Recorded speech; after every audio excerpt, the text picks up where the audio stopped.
everybody. As you know, this weekend is dedicated to this practice called Tonglen. Who doesn't know anything about Tonglen? Oh, okay, good. Okay. So, in general, this practice, Tong means to give out, and Len means to receive in. And so but it's translated almost in English as giving and taking, putting the, like that. But actually it's taking and then giving, but it's called Tonglen. So it was introduced into Tibet in the 11th century by this great Bengali Pandit called Dipankara Atisha. Who has never heard of Atisha? Everybody heard of Atisha? No? Okay. So Atisha was, he was the abbot of this monastery in UP, in Uttar Pradesh, called Vikramashila. There were two main big monasteries at that time, from about the 8th century to the 12th century when they were destroyed. The two main monasteries were called Nalanda and Vikramashila, and there was also Takshila and other. At that time, Buddhism became very much concentrated in these big monastic universities, and all the great pundits of those days, Buddhist pundits, were studying in these big monastic colleges. In a way, this was, this was a concentration of all the great scholarship of that day in Buddhist circles, which was a good thing. But the bad thing was that if those monasteries were destroyed, which they were, that was the end of Buddhism, because it had become so concentrated that almost all the monasteries were in that area, and also more and more the function for lay people was simply to support these monastic universities. And so when the monks were killed or dissipated, then there was nothing much left, because the ordinary people didn't know much. They only know about how to support and have devotion, but actually the fundamentals of the doctrine they didn't really understand. So when there was this big shift at the time of the advent of Islam, then Buddhism went under. Hinduism escaped, because Hinduism, a lot of the rituals in the family, and so you couldn't uproot that.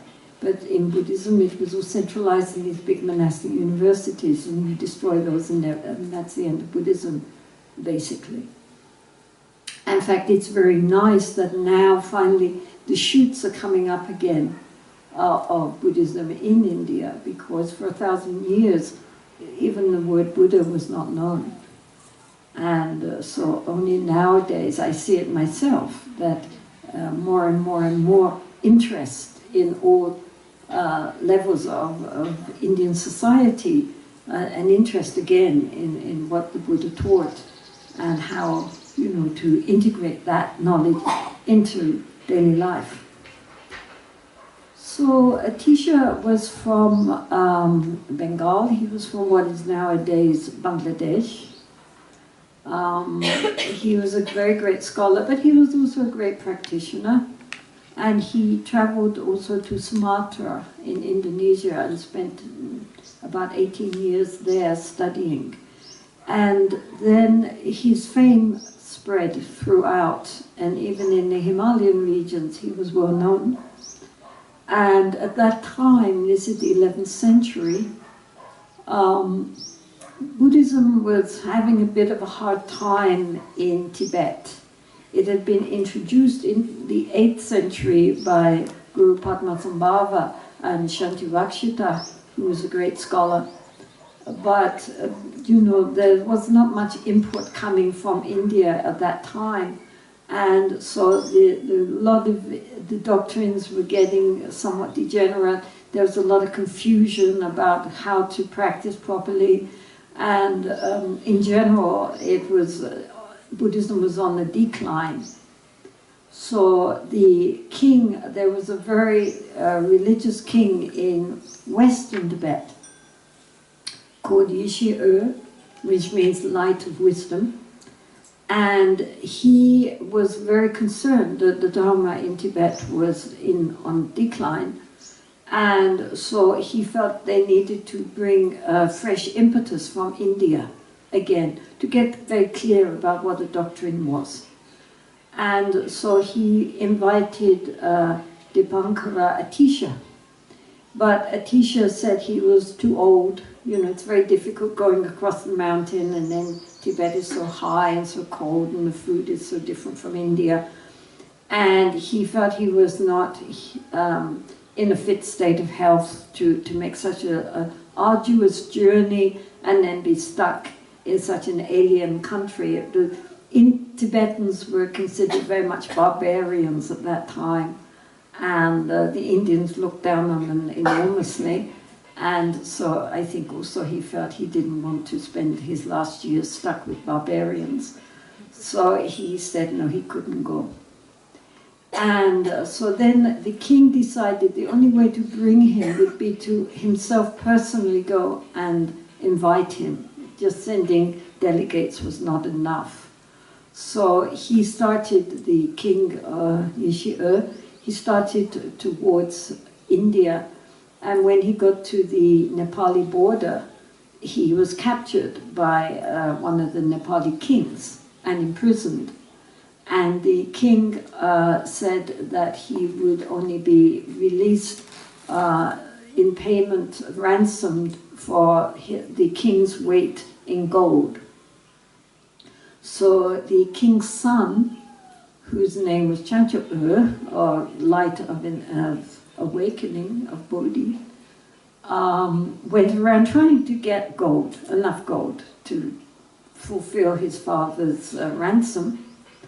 And he got enough gold for up to the body, but not enough for the head. And so the Nepali king said, if you don't fulfill the whole body, then he'll cut off the king's head. So the son was very desperate, but the king, Yishi-e, said to him, look, don't bother with me. I'm old anyway. Take this gold that you have already raised, take it to Atisha, offer him, and tell him how it came about. So then Chancho-e went to find Atisha. Meantime, King Yishi-e was decapitated. His head was cut off. And Chancho-e offered the gold to Atisha and explained the circumstances by which they had managed to obtain so much gold. And so what could Atisha do? You know, when the king had sacrificed his life, and they obviously were so incredibly sincere about inviting him there. In addition, Atisha was very devoted to the Buddha Tara. Everybody know Tara? Tara? Right? So she also told him, you have to go to Tibet. And he said, I don't want to go. And she said, I don't care, you're going. So what with Tara and the death of the king on his behalf, Atisha went to Tibet. And he spent the rest of his life there in Tibet and had an enormous impact on Tibetan Buddhism. He recognized that the problem in Tibet was that people had gotten very involved in all the tantric practices, but they didn't have much foundation, basics, refuge, bodhicitta, you know, the paramitas, the basic ethical foundation. They were so interested in building up the fancy temple and the golden roof, they forgot to dig down and build foundations. And so the building was crumbling. And so therefore Atisha very much emphasized the fundamentals. Get your attitude right. Get your the basics, ethics, generosity, compassion, bodhicitta. If that is strong, the rest comes up easily. But without that, then nothing will last. Everything will very quickly develop cracks and start to fall down. So he started with his own teachings and the texts which he wrote, and then his followers. They started what is called the Kadampa school, and with the emphasis on what is called Lojong. Lo means mind, Jong means to train. So Lojong means to train the mind, but it's not an intellectual, it's not an intellectual exercise. It actually has to do with transforming our attitude. So it's much more to do with the heart than just the head. It's not, a philosophical exercises. They are how to transform our basic attitude, transform the heart. And so there are many texts on this Lojong practice. The emphasis in Lojong is in taking difficulties as the path. Normally, when we have problems and we come across various obstacles, then we feel that that is, a barrier to our being able to really practice. We get sick, or we suffer from loss, or we have many problems coming up in our life, and so we use that as an excuse not to be able to practice. And so in the Lojong teachings, the emphasis is on taking everything which happens to us onto the path, and especially the difficult things which happen to us. So there are a lot of texts dealing with how to take sickness, death, loss, problems and difficulties onto the path, and by changing our attitude towards them, instead of resentment, actually almost welcoming that as an opportunity to really transform our attitudes, then we recognize that sometimes our biggest obstacles are our greatest opportunities. And so a lot of Lojong is dealing with how to take difficulties and transform them through our own attitude into enormous boosts on our spiritual journey. If we understand this basic concept of how to take difficulties as the path, then that helps us very much to overcome both our hopes and our anxieties, because we know that whatever happens, we can make use of that. It's not going to be something which defeats us. It's something which is going to make us very strong. And so these teachings, the other teaching being that others are more important than ourselves, that the emphasis should not always be on me, but on reaching out to recognize our commonality in that all beings want to be happy. Nobody really wants to suffer, no matter how we may, because of our delusion, create more problems for ourselves and others. The underlying reason is because we think it's going to benefit ourselves, that it's somehow or other it's going to work out better for ourselves. Because of our delusion, we don't know what is for our benefit and what is not. But still, every being that we meet, not just humans, but animals and insects and everybody, fundamentally they want to be okay. They want to be happy. They don't want to suffer. Who wants to suffer? Nobody. And so recognizing that every being we meet for themselves want happiness and wish to avoid suffering, therefore we wish that for them. And in that moment, the person that we are with, the being we are with, is the most important being in the world, because that's the person we're with. And it's not about me. So many people, when they meet others, they're only concerned with what the other will think about themselves.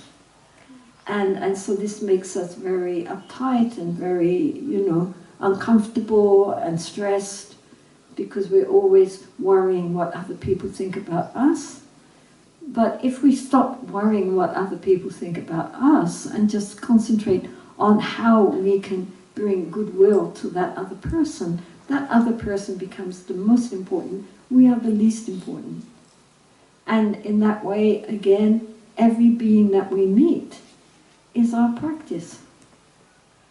We don't have to think that our Dharma practice is only when we come for Dharma weekends or go to the temple, or when we are, sitting formally in our meditation, or when we're reading a Dharma book.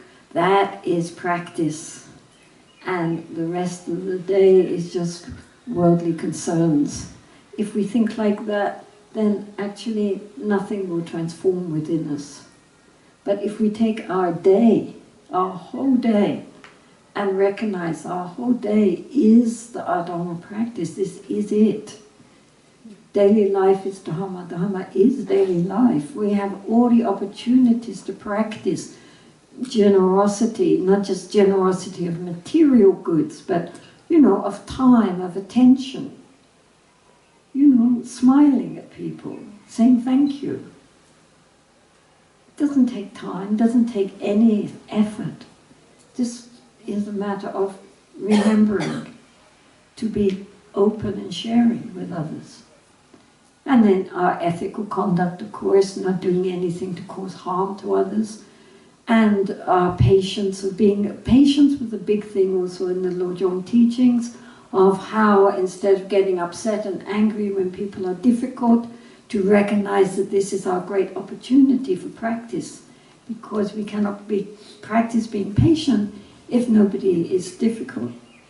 Right? Difficult people are our opportunity for practice.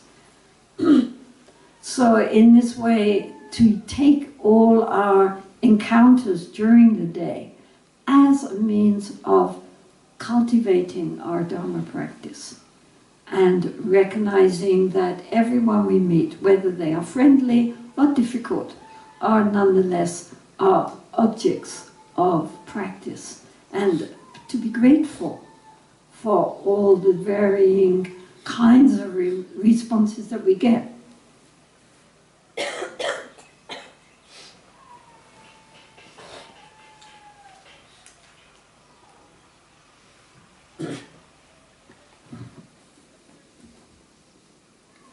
This is a very, sorry. This is a very important part of understanding about the Dharma, that it isn't just something which is done in formal circumstances, it is a way of life. And thank you.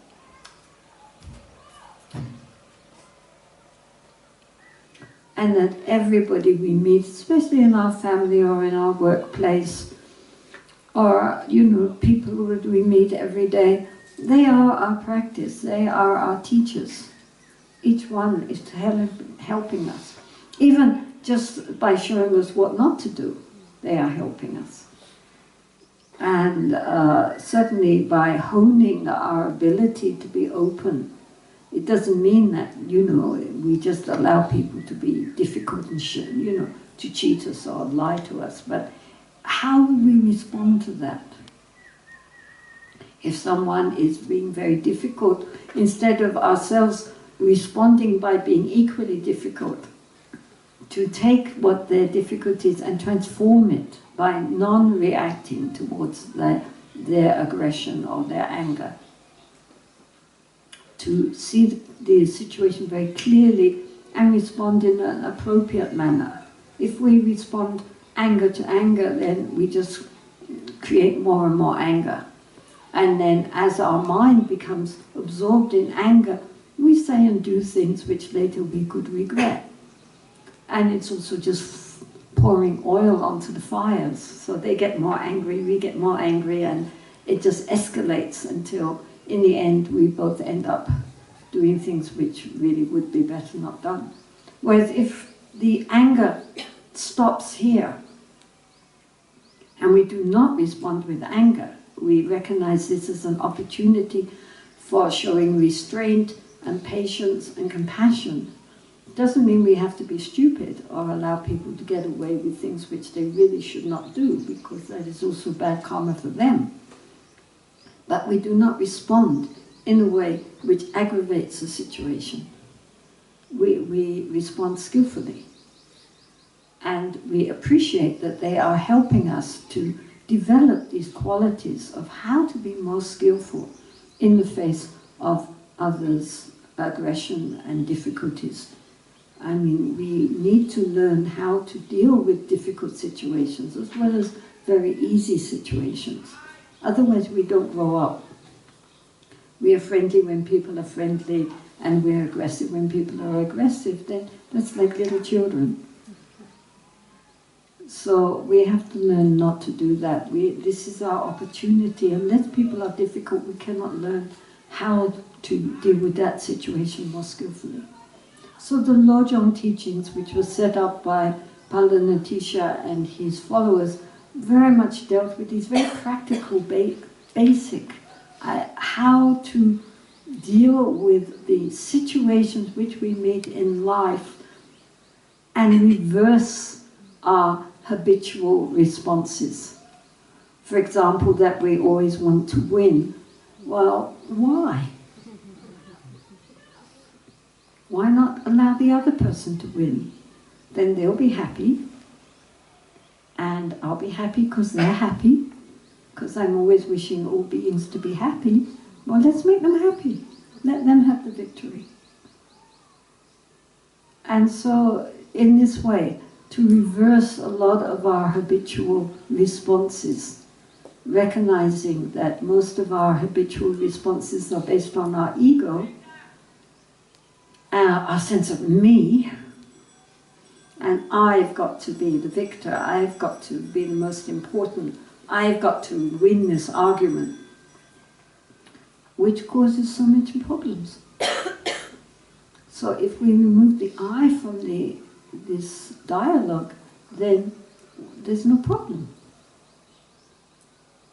So a lot of the Lojong teachings are on changing our attitude, just really revising how we habitually respond. People push a button, it's like those machines, you push a button and coffee comes out, or tea comes out, or Coca-Cola comes out. You know if you push the right button, you'll get that response.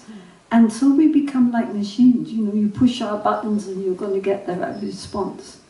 Usually very negative responses. Nothing as nice as a nice cup of coffee. And so, we have to reprogram ourselves. We have to look really at what is the results of being angry when someone does something which upsets us. Does it actually accomplish our wishes? Usually not. So how about trying a different approach? We talk about, may all beings be well and happy. Well, okay, let's set about trying to do something for that. It's not enough just to sit and think about it. We have to incorporate that into our daily life and our daily responses. That other people are more important. That other people do deserve happiness. It doesn't mean that we hate ourselves. It doesn't mean that we ignore our own needs. We shouldn't go too much the other way. But nonetheless, it does mean that we should not always put ourselves at the center of our own universe. We are only one. There are so many others out there, and each one is important to themselves. And to remember that. One time the Buddha, he was, at the time of the Buddha, then the local king, I think it was King Bimbisara, anyway, one of those local kings, he was on the balcony looking out, and his wife, the queen, was beside him, and he said to the queen, I've been thinking about it, and you know, I think I love myself more than anybody else in the world. Who do you love most, my dear? And we all know what he hoped the queen would say. But the queen thought, and then she said, yes, I think you're right. I love myself most of all in all the world. So then they went to the Buddha, and they related this conversation. And he said, yes, you're right. To each one, their own self is most dear.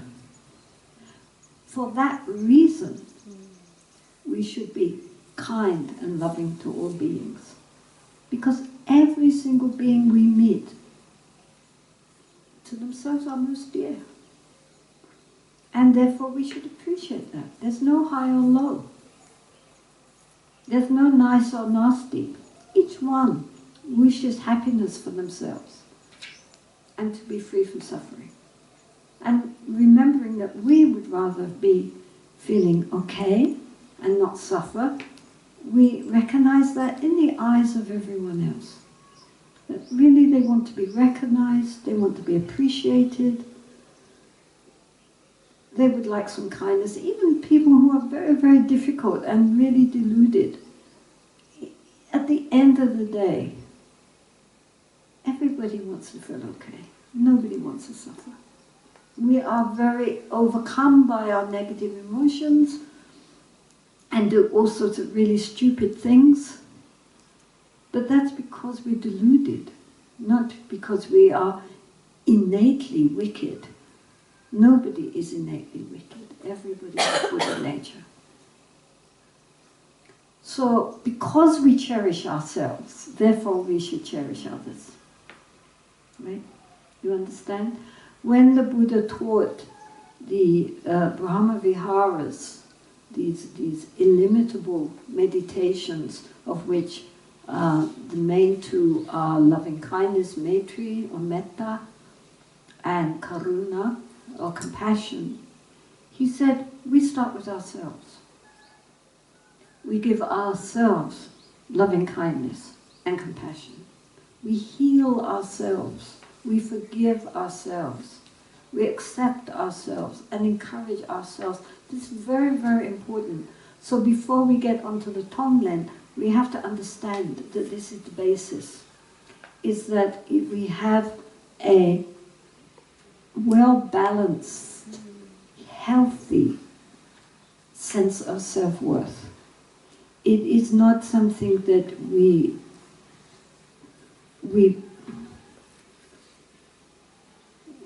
all these practices of Lojong are not intended to make us encourage low self-esteem. They are not encouraging us to, beat ourselves up or think ourselves the worst of the worst or any of that, because that is also just ego. In Buddhism, pride doesn't just mean that we think we are better than others or as good, but also that we are inferior to others, because whether we consider ourselves superior or inferior, that is all based on self-regard. So, therefore, both sides, whether we consider ourselves very better than everyone else or worse than everyone else, both are beside the point, and they are destructive. So, because we think we're useless and hopeless and everybody else is so much superior to ourselves and we're really no use at all, we'll never get anywhere, this is not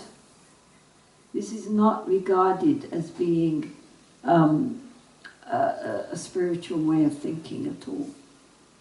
I mean, it's very important that we believe in our own capacity to accomplish. If we don't believe in ourselves, then how we will not move? We will not do anything. And in fact, if we think to ourselves, I can't do it, I can't meditate, I can't practice, I can't do anything because I'm too stupid, I'm too hopeless, I'm too messed up, and then we don't make an effort because we've told ourselves we cannot, then that is regarded as being a form of laziness. You know, we are just shifting the responsibility. So it is important that we encourage ourselves and that we believe in our own potential and that we heal our sense of self so that it's healthy and strong, so that we can walk the path towards the dissolution of the ego. But we need a healthy, balanced ego in order to do that. And a fragile or injured sense of self is not helpful. So first we have to heal ourselves. And also in Tonglen one can do that. We will deal with that later. But it's important to recognize that in all these practices we are not trying to harm our essential well-being. We are trying to, this ego, which what we are trying to overcome is this self-cherishing mind. That's very different from having a healthy sense of self.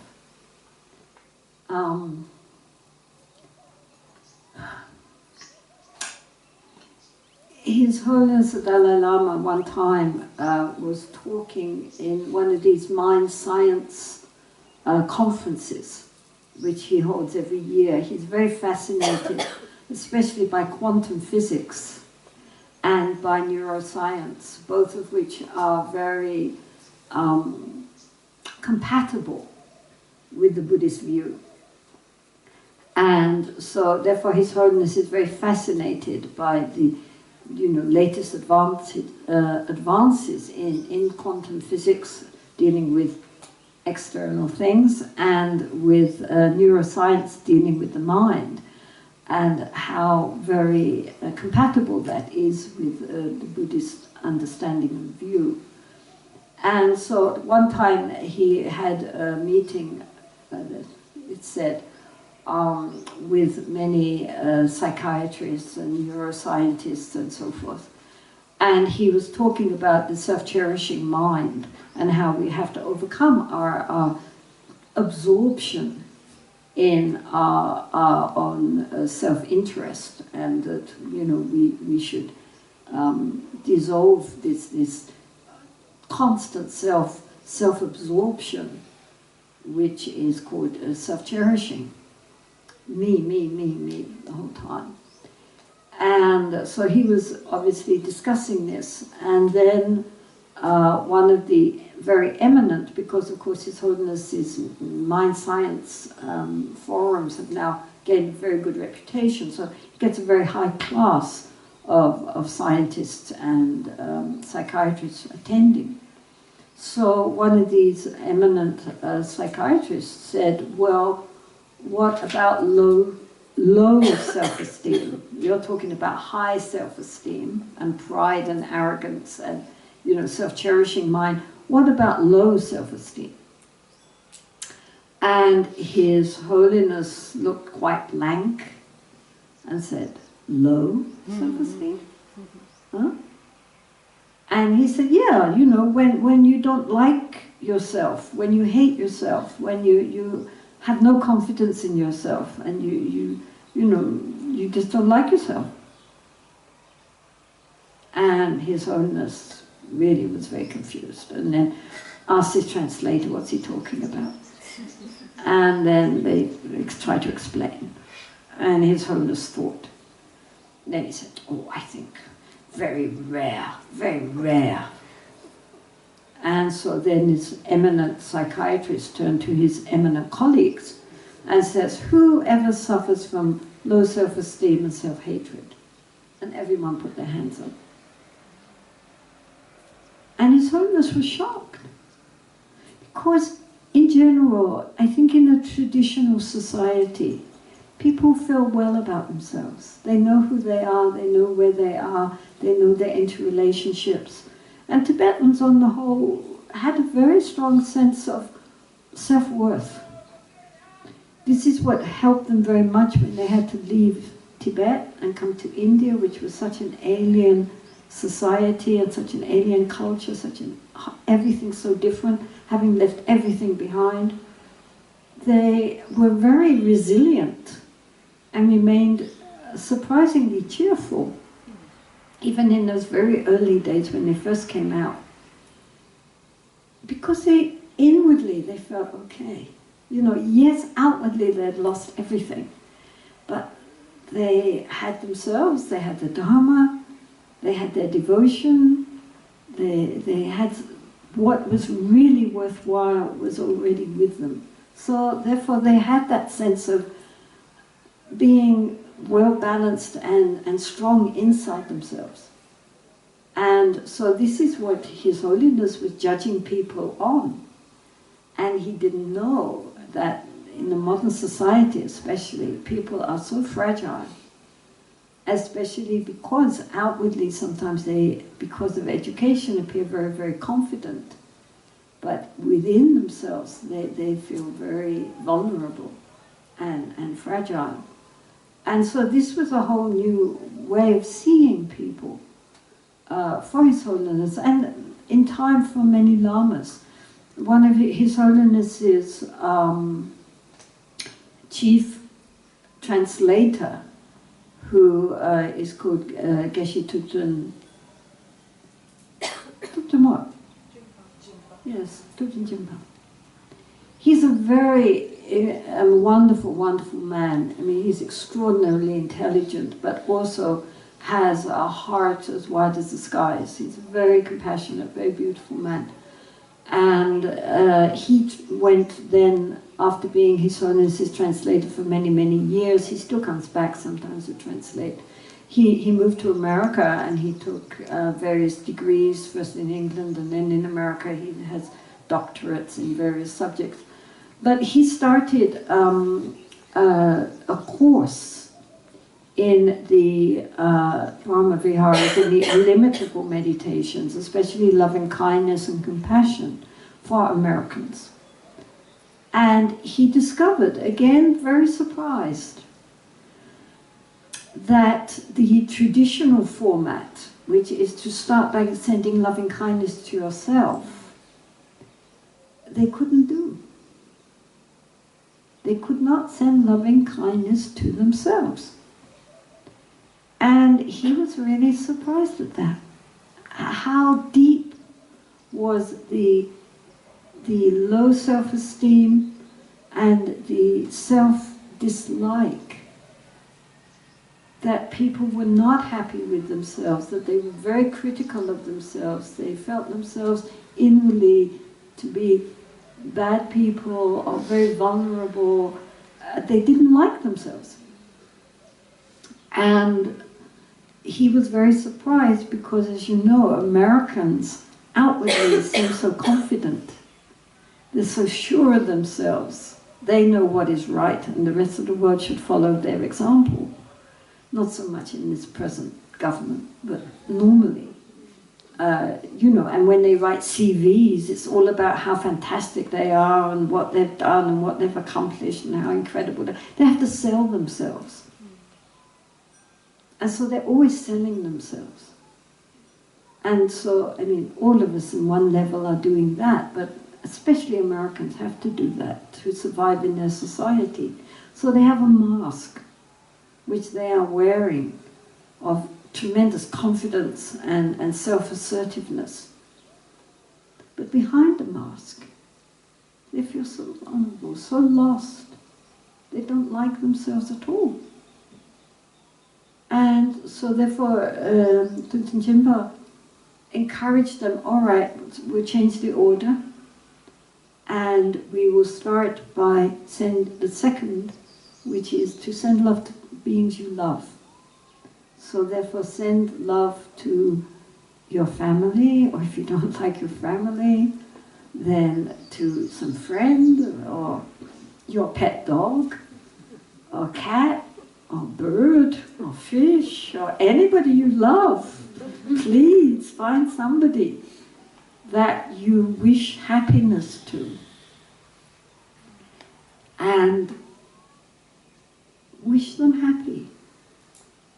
We think how wonderful if they were happy and free from suffering. No problems, just happy, happy. Wouldn't that be lovely? And just think about their happiness. How wonderful if they could just be healthy, happy, no problems. And then to having spent time thinking of someone and sending them this wish for their well-being, when the heart starts to feel a little warm and soft because of imagining how lovely if they could be totally happy and without any problems, then taking that feeling of warmth and softness and then directing it back to oneself. So he did it that way. And he said sometimes it took 2 or 3 weeks for people to be able to send themselves kind thoughts and forgive themselves. He was very surprised. But he realized the deep psychosis in modern society, where we don't even like ourselves, we're not even friends with ourselves. And our sense of ego is on one hand so inflated, but at the same time, it's so much in pain. So the Buddha said we have to start by making friends with ourselves and believing in ourselves, having confidence in ourselves. This is the first step. So I'm emphasizing this because in the Tonglen practice, it might seem that we are trying to injure ourselves, but it's not that. It is based on the fact that we are whole and healthy, and therefore we can take this treatment. So this is very important, and so therefore also later on we will discuss, if necessary, having to start with our own healing ourselves first. So the basic principle of Tonglen is very, very simple. It is a way of incorporating both loving kindness and compassion, which are very, very important qualities of the heart. In the Tonglen practice, we start with compassion, and then we generate loving kindness. So the basic meditation is very simple, but it's a meditation which at the time of Atisha and his direct descendants, his students, was considered very secret and was not given out until a century or two later, when certain other lamas in that lineage decided that really it should not be kept secret, that people could do this. It was kept secret simply because it thought people will not be able to manage this, they will not do it. This so runs contrary to our common sense, that nobody will want to do this. And then they discovered that actually so many people wanted to do it. Once they understood, they found it was enormously beneficial. And to today, I get emails from so many people around the world who say in difficult circumstances, or dealing with people who are sick, or dealing with their own problems, they practice Tonglen, and how extremely helpful it was. And so this practice is spreading everywhere. It's also very popular among Catholics, Catholic monks and nuns. They also understand very much the basic principles, and they very much like it also. and practice it. It's a way of opening up the heart.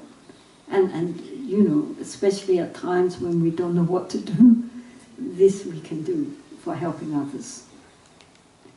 So, I mean, if one uses common sense, then one would imagine visualizing, sending out darkness and invoking light. That would be a nice, good New Age thing to do. And, you know, it makes lots of sense, right? We evict all the darkness and we invoke all the light, and that seems, you know, like a good thing to do. But here we're doing the opposite. Here we are invoking the darkness and sending out the light. So, who does not know anything about Tonglen? Okay. So, okay, we would take, it has many different ramifications. There are many different uses that we can make of it. But the most basic use we will deal with first. So, imagine someone who is suffering. Either they are suffering physically, or they are suffering mentally, psychologically, whatever. They're not happy, there's some suffering there. So, in general, for example, if we were visiting someone who is sick, and, you know, we don't really know what to do, you know, how to comfort them. So we can do this quietly. I mean, we don't have to all sit in full lotus and right now I'm going to, you know, do my Tonglen practice on the hospital floor. It's not like that. You just sit quietly. But, or if the person is not there in front of us, then we can either visualize them, or very useful, you have their photo nowadays. But of course, traditionally they didn't have photos, they just visualized, they just thought of that person. So we have someone who is suffering, either physically, mentally, psychologically, or just because of circumstances in their life, they're not happy. So then what we do, this is called riding on the breath, right? So although it is called Tonglen, which means to give and to take, we start by taking. Right? So what we do is that on the in-breath, we visualize that we are taking in their suffering and the causes of their suffering. Not just the suffering as it is, but the causes, not just the physical causes or the mental causes, but the karmic causes. Because if we are suffering, there is a karmic reason for that. So therefore, the causes and conditions which created this suffering, along with the suffering, we visualize that we are taking this into ourselves with the in-breath, in the form of dark light.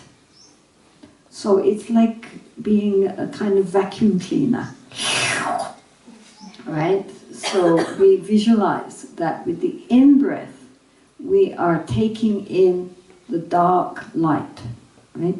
Down through the nostrils into the heart chakra at the center of our chest. Okay, you got that bit.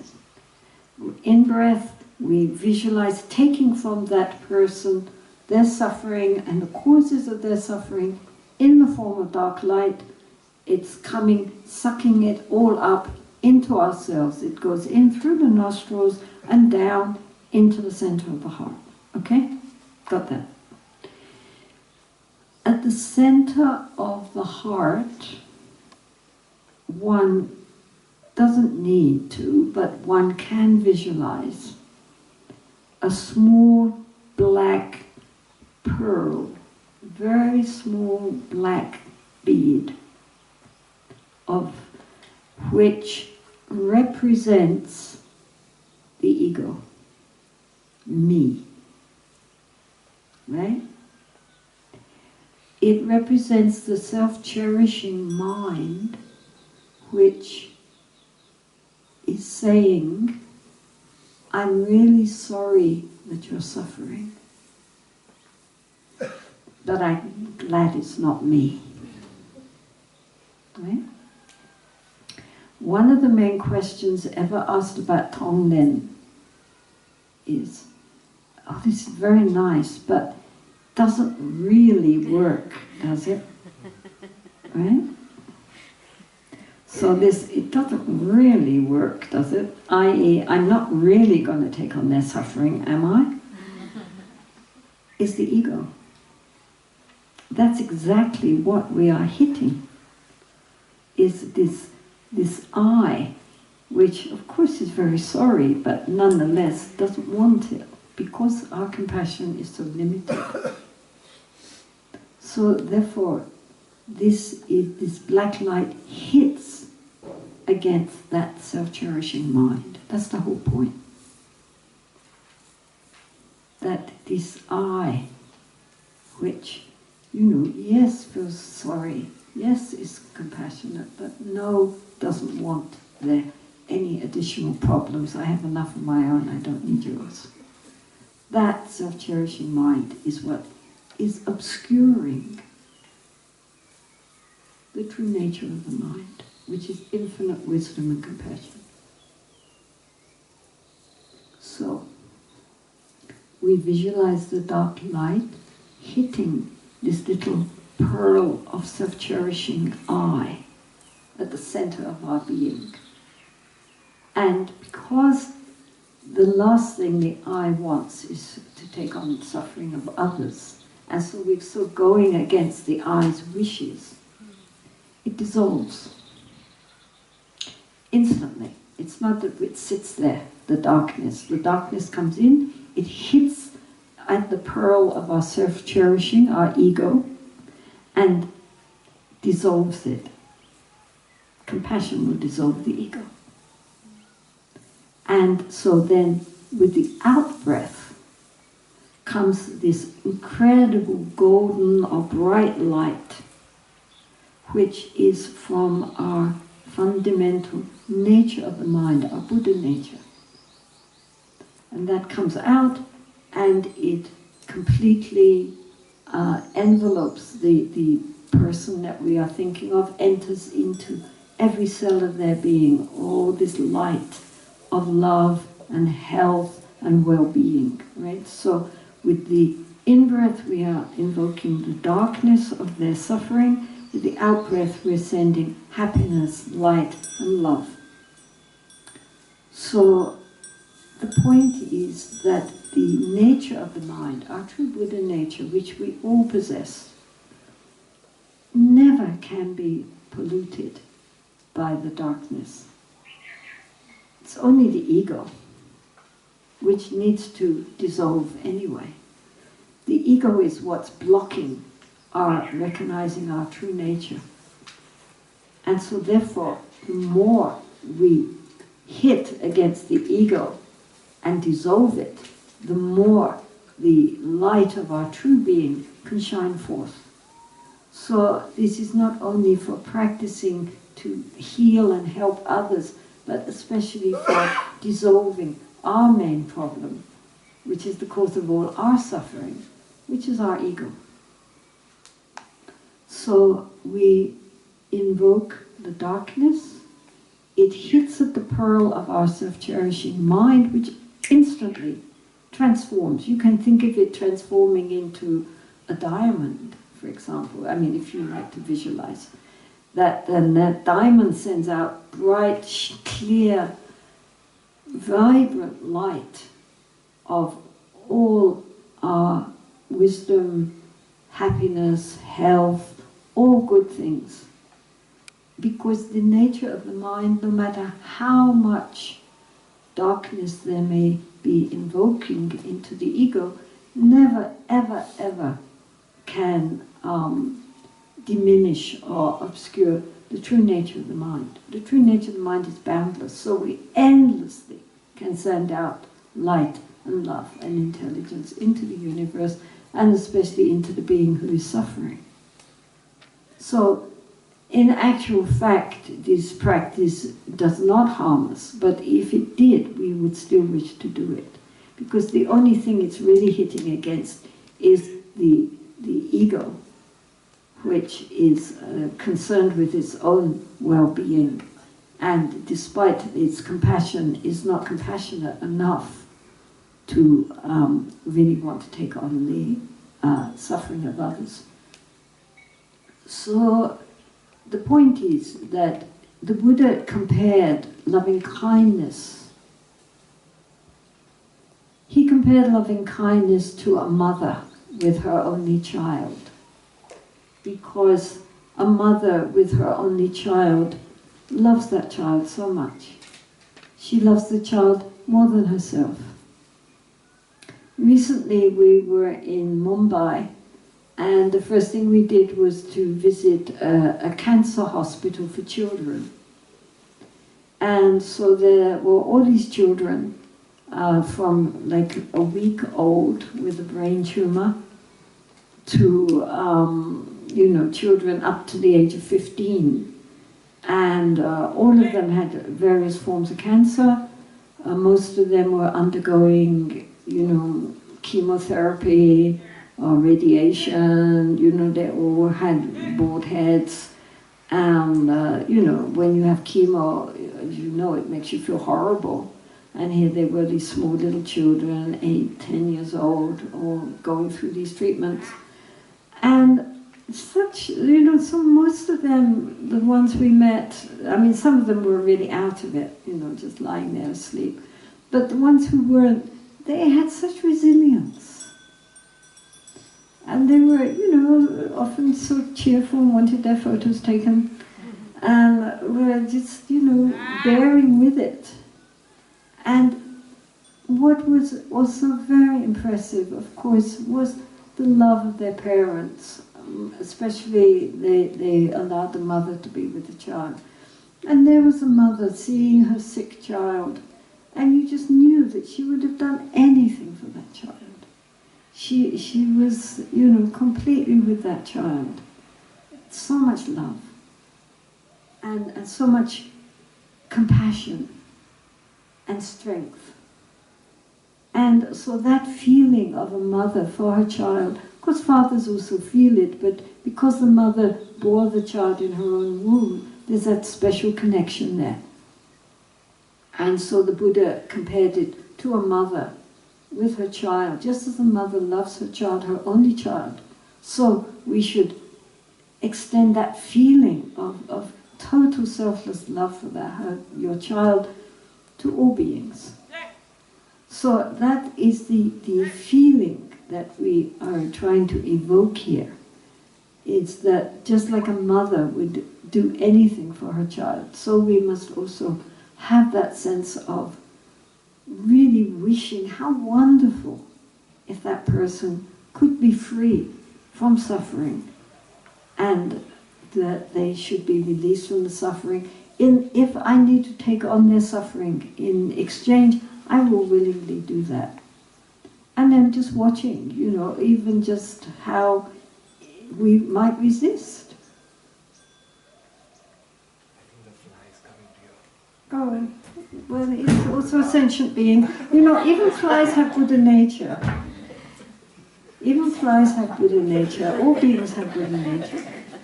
Maybe it wants to hear some Dharma, so then it's very lucky that it has the opportunity to be here.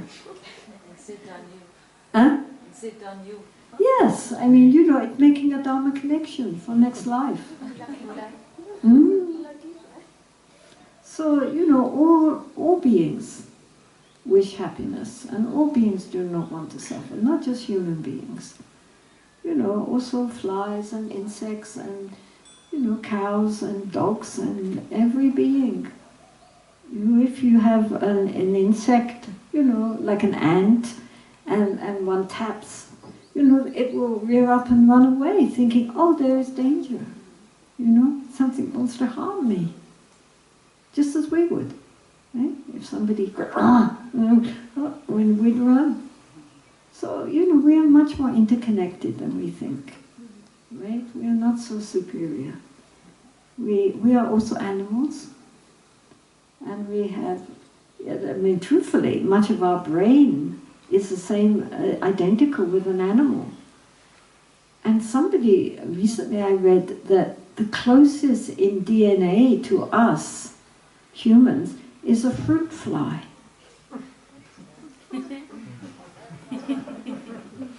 So much for us being so unique.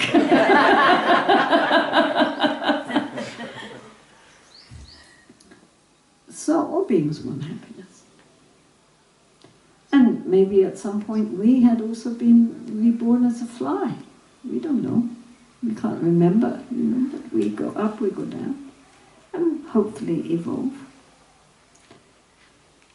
So anyway, the point is that a mother loves the mother is given as the example because of that, a mother who genuinely loves her children would sacrifice her own life for her children and would be happy to do it.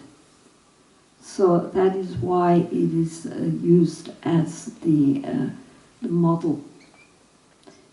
Understanding that it's possible, therefore, to love someone so much that one would happily take on their suffering if they could be free from it. We have to recognize that it's possible for us. This is all training. It's very important to remember that any kind of practice is exactly that. It's a practice. If we want to learn to play an instrument, a musical instrument, or if we want to learn to play some sport, or learn dance, or learn any skill,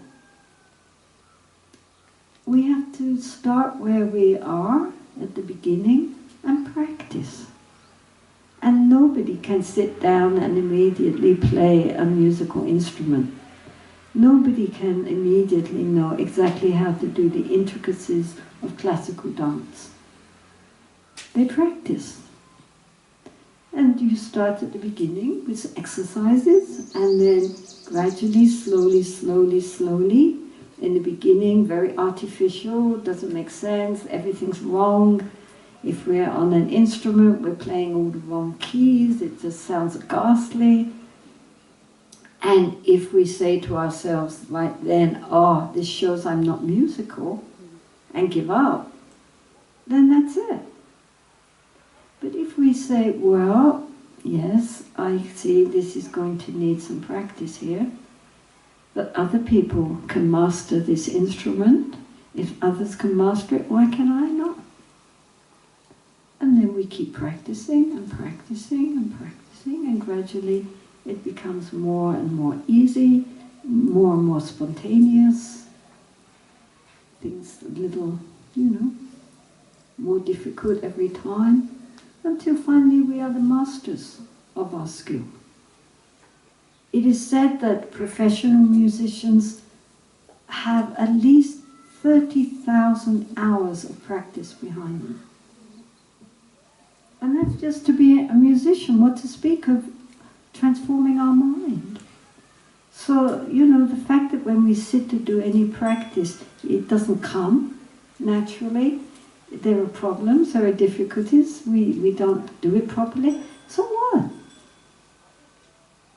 Unless we're really very highly advanced bodhisattvas, right from the start in this lifetime, we're all going to have problems. And the lamas, the high lamas, they talk about their problems when they were young and how many difficulties they had.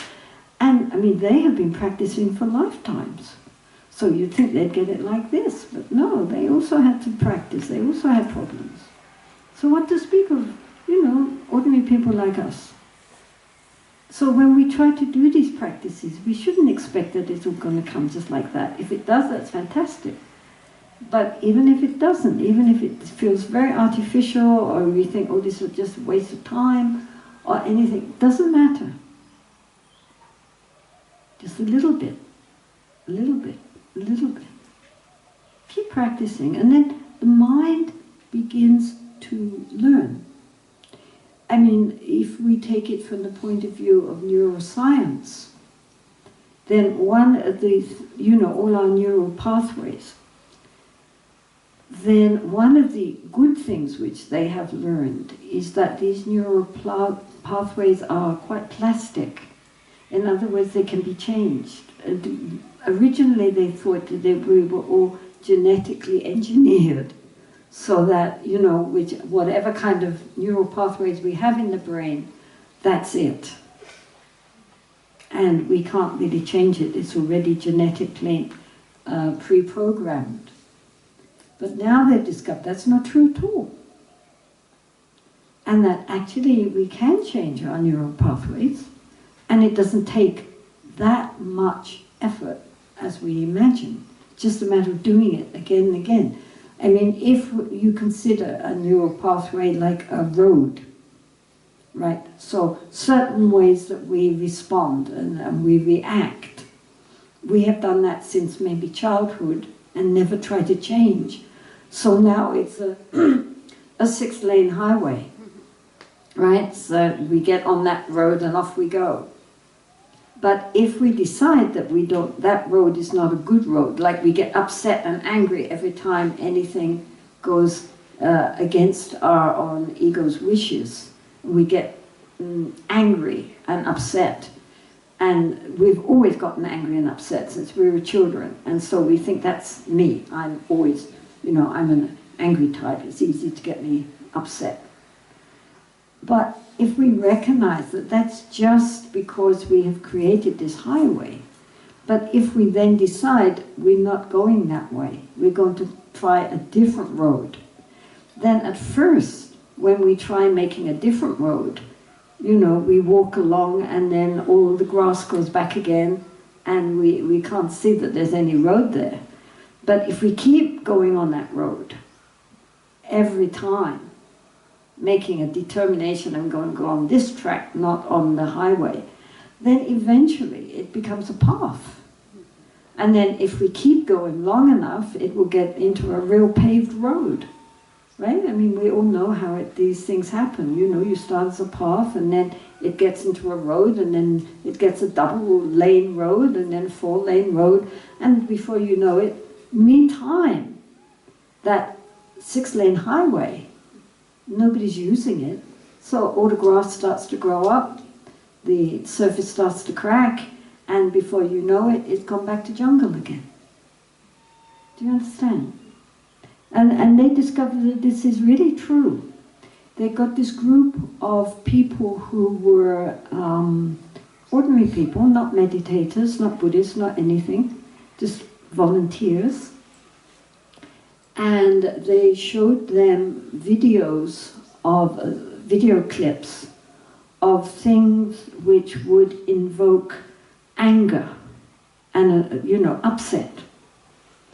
And so they, of course, were all wired up, and they watched these video clips, and immediately those parts of the brain which has to do with anger and aggression and all sorts of things lit up very, very bright. And then they started them on a course of loving-kindness meditations. Not very long every day. I mean, you know, half an hour or so. Every day for a few weeks, not forever, just a few weeks. Every day, loving-kindness, compassion, loving-kindness, compassion. And then they examined them again, and they showed them other clips designed to make people angry and upset. And they themselves were amazed that far from lighting up those parts of the brain to do with aggression and anger and so forth, the parts of the brain to do a completely other part of the brain, to do with empathy, compassion, love, lit up. So within a very short time, with disciplined practice, they had changed their neural pathways. I mean, what I'm saying is it's possible to change. You shouldn't think that it's all stamped in stone forever. These are not Ashoka pillars. The brain is really very malleable if we make a determination to change. And when things which would normally upset us, we see that is our opportunity to change our responses and give positive responses instead of negative responses. So this Tonglen is part of that kind of discipline, to learn to change our responses from inwardly feeling sorry but nonetheless putting at a distance other people's sufferings, to opening up the heart to welcome in the pain and distress of others and replace it with endless abundance of happiness and well-being. So it's always obviously better to start, as with loving-kindness meditation, with someone we care about, because it's much more difficult to do this practice in the beginning towards someone that we are fairly indifferent towards, that we don't really care too much about. So therefore it's good if we try to think of someone that we care about. If we can all think of someone that you care about who is suffering. Not necessarily through illness, it might be just they have family problems, or psychologically they are, not well, or whatever. Just think at this time just of one person. It's easier just to think of one person, and just think of that person, and just try to develop that feeling how good it would be if they could be relieved of their suffering, and let their suffering come to me. So therefore, again, I reiterate, with the in-breath, we take in their pain and suffering, along with the causes of that, not only the physical or psychological causes, but the karmic causes. So we suck that all up with the in-breath. In the form of dark light, it goes down into the heart chakra and hits and absorbs into that little dark pearl of self-cherishing mind, the ego, the I, the me, which we think is our friend, but actually is the main cause of all our problems. So therefore, that wishing for others' suffering to be taken in by ourselves is a way of directly hitting against our self-cherishing. And so as that darkness goes into that dark little pearl, it dissolves instantly. We don't harbor the darkness within us.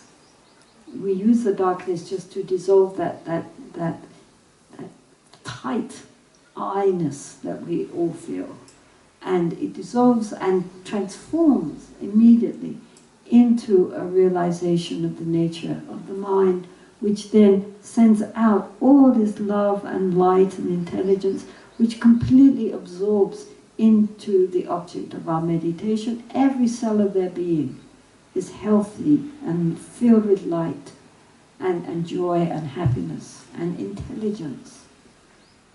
So it's like that.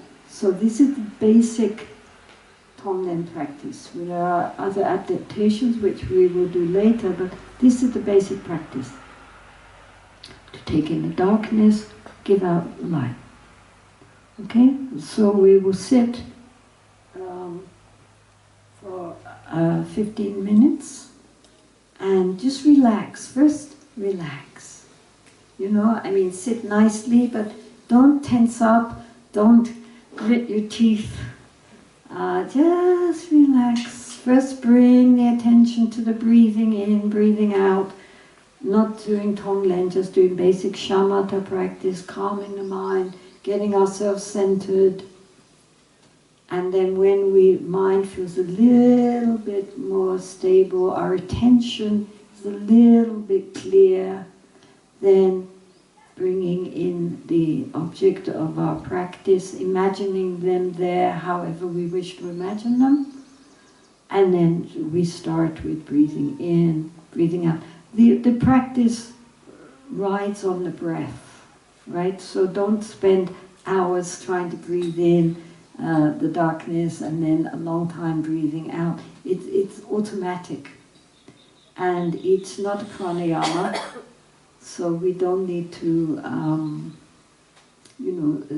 have very long breaths and very out breaths. Just breathe normally. Pause maybe for a second or two as we breathe in, and then again as we breathe out, but just for 1 or 2 seconds, just to have that flow of breathing in, breathing out, and trying to keep the if we can't visualize, at least imagining that it's happening, okay? Just that feeling that we're bringing in the darkness, breathing out the light.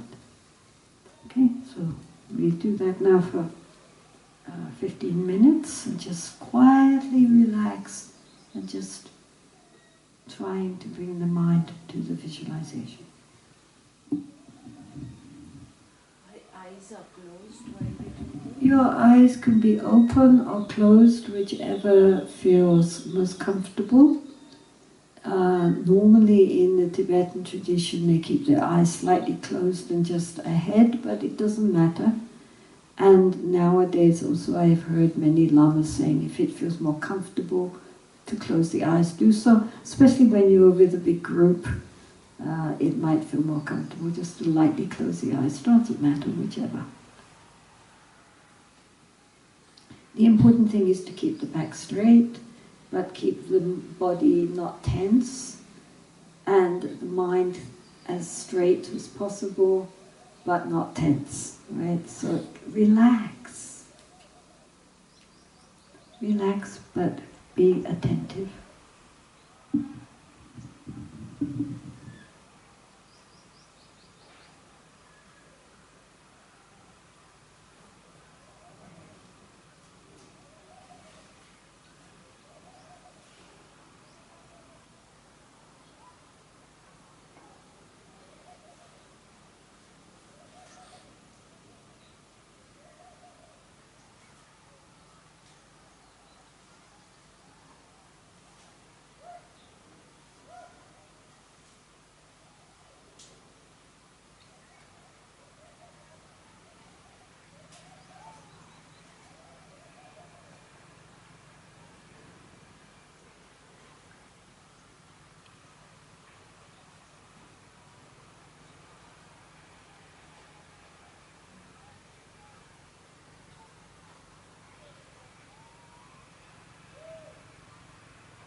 devotees get up, stretch, and then I think they are offering tea. And so we have a break for half an hour, and then please come back at 11 o'clock.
In general, this practice is intended not only to benefit the object of our visualization and concern, but also, of course, to benefit ourselves through opening up the heart, recognizing our interconnection with all beings, and gradually dissolving our self-cherishing mind, which ultimately is the cause of all our problems in the first place. So, again, as I said, it's just a matter really of cultivating the attitude. And so in the beginning it seems very difficult, but eventually it becomes quite spontaneous. And as I said, any practice which we do, in the beginning we are going to come up against problems and difficulties. It's going to seem very artificial. It doesn't really work, as with any skill. But if we keep practicing, eventually we develop the habit, really, of being able to accomplish the practice. And then it's a matter of just refining and refining and refining the basic techniques until it's spontaneous. But the thing is that because it can be spontaneous, because it is innate within us, our genuine nature, that we do feel this deep empathy with others. It's gotten closed up by our, you know, our clinging towards, you know, our sense of division between self and others. But at an ultimate level, there is no division between self and others.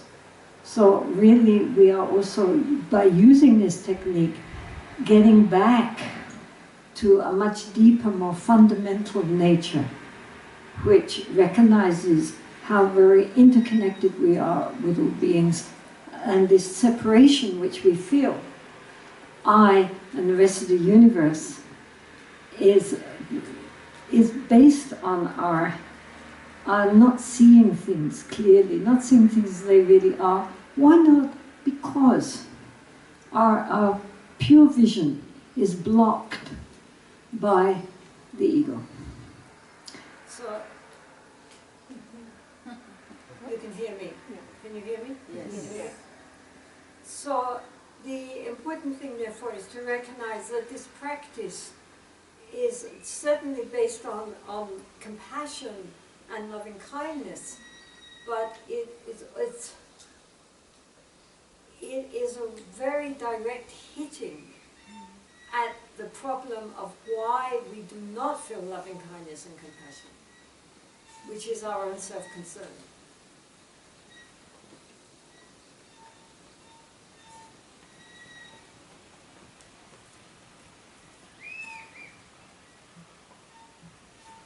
Oh, she's so thoughtful.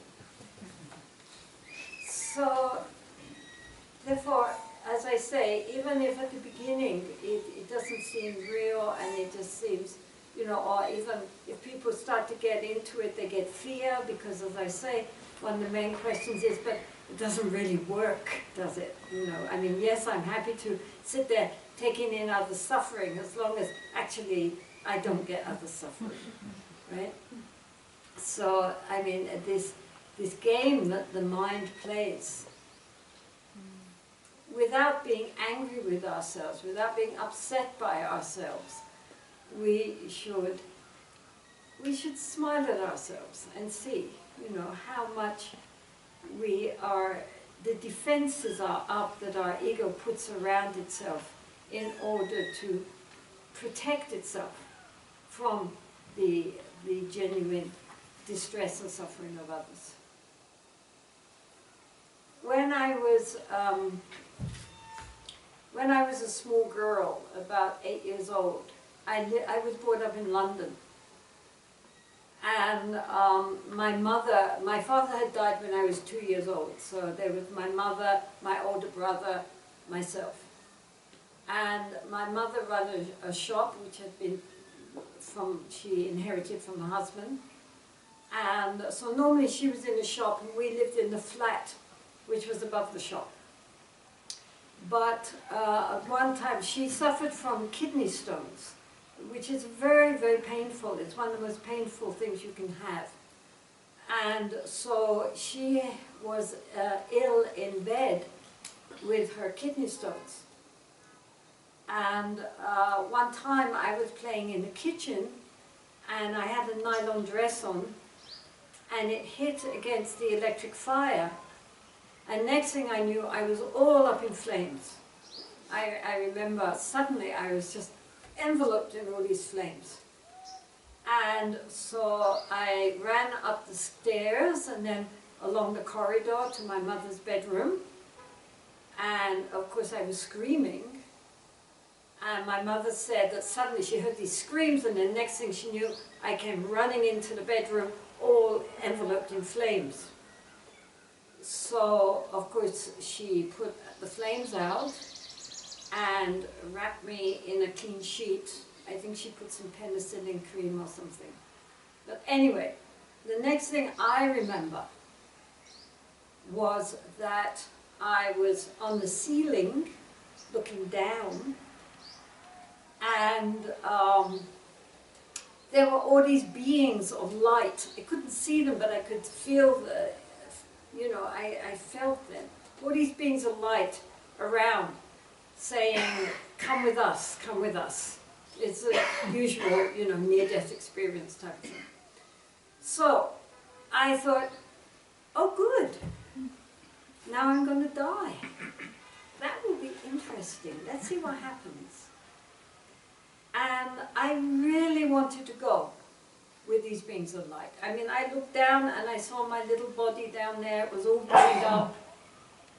And I definitely did not want to go back into that body. I wanted to stay up with the beings of light.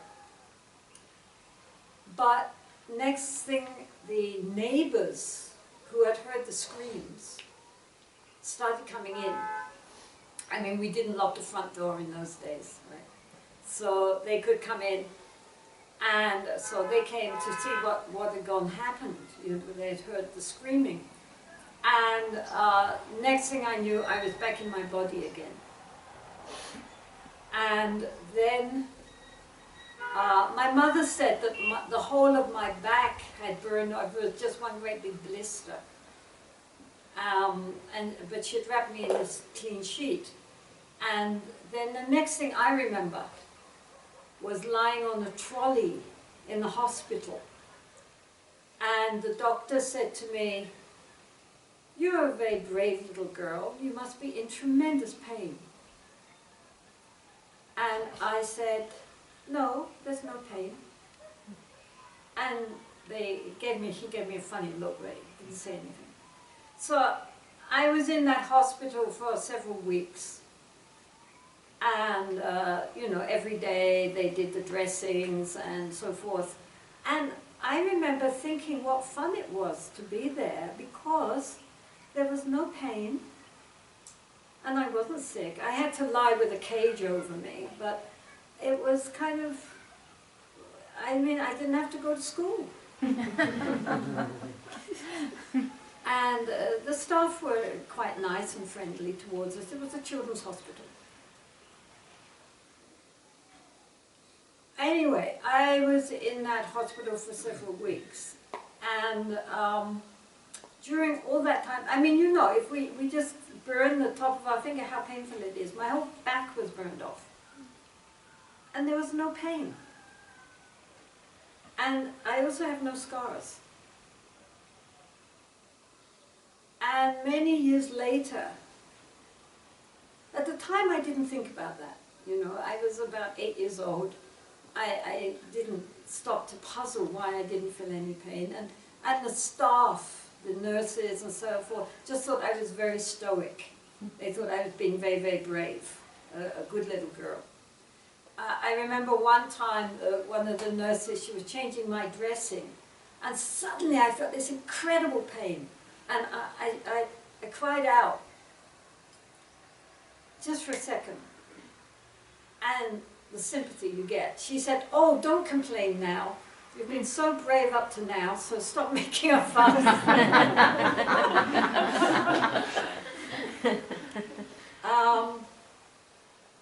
It was only for 1 second. It was like for a second that the veil dropped, but then it quickly closed up again. So many years later, I spoke with my mother about this, because eventually I started thinking this really was quite curious, that, you know, I had such severe burns, but there was no pain. And she said that while I was lying there on the bed, unconscious, we were what I called spiritualists, which meant that every week we had seances in our house and spoke with various spirit guides. So my mother was on good terms with the spirit guides, first name terms. And so when I was lying on the bed unconscious and she was afraid I was going to die, she prayed to the spirit guides and said, "Please don't let her die. And please don't let her suffer. She's too young to have that pain. Give all her pain to me. I will take her pain." My mother was already in agony with her kidney problems, but she would have gladly taken on my additional pain if I could have been relieved of pain. This is what we're talking about. This, why a mother loves her child. Right? It's because if my mother could have taken my pain onto herself, she would have been happy. If I could be relieved of that pain. That's love, right? And I think because of that, because of the purity of her genuine aspiration to take on the pain of another and relieve that being of pain, the spirit guides took my pain. They didn't give it to her, but they certainly took it from me. Something took it from me, because I didn't have it. I was in hospital for weeks and weeks, maybe 2 months or so, but no pain. Explain that. And no scars. So this is what we're talking about. Of course, we cannot just do it like that, you know. I mean, it's not possible as human beings for us just to generate that depth of deep compassion and empathy that we can take on the sufferings of others just like that. But that's what we're aspiring to, right? That sense of joy, if we could only take on others' suffering and relieve them of that suffering. And how powerful that aspiration is, if it's genuine. So in the meantime, what we are doing is to work on our heart, you know, clearing it away, so that there is genuine, unconditional love, unconditional compassion, which is our essential nature. It's not that we have to cultivate love and compassion from somewhere outside of ourselves. What we're doing is not heaping something on top. What we're trying to do is rub away all that which obscures us from our true nature. Our true nature is love and compassion, as well as wisdom, the understanding, the clarity of seeing things how they really are. So this is what the practice is for. It's for helping to reach out in empathy towards the suffering of others, and at the same time it is wearing away our own inner defenses, which says that we must protect ourselves from really connecting with the feelings of others, and especially the painful feelings of others. So this is a very, very powerful practice if we really do it as much as we can, slowly, learning how to open up our heart. So we start with people that we feel empathy with. I mean, my mother felt like that towards me because I was her daughter. She probably would not have felt like that about the neighbor's daughter, even however much compassion she felt, but it wouldn't have been that connection there. So we start with where we are, as the Buddha said, as a mother loves her child. But based on that, then we gradually recognize that on one level all beings are our child. All beings deserve our love and our compassion. So we start from where we are and we gradually work at it, until suddenly, spontaneously, we feel that uprush of compassion. Like if you're in a desert and underneath there's all this underground sea, this underground lake, and if we keep digging and digging and digging, finally it will gush up. It takes time. At first it's very dry, and we're digging and it's still dry, and we're digging and digging and it's still very dry. And then suddenly it starts to get a little damp. We feel that there is, a dampness there. And that's very encouraging. Oh look, if there's a dampness and it's dry on top and damp down here, that must mean there must be a source of water somewhere.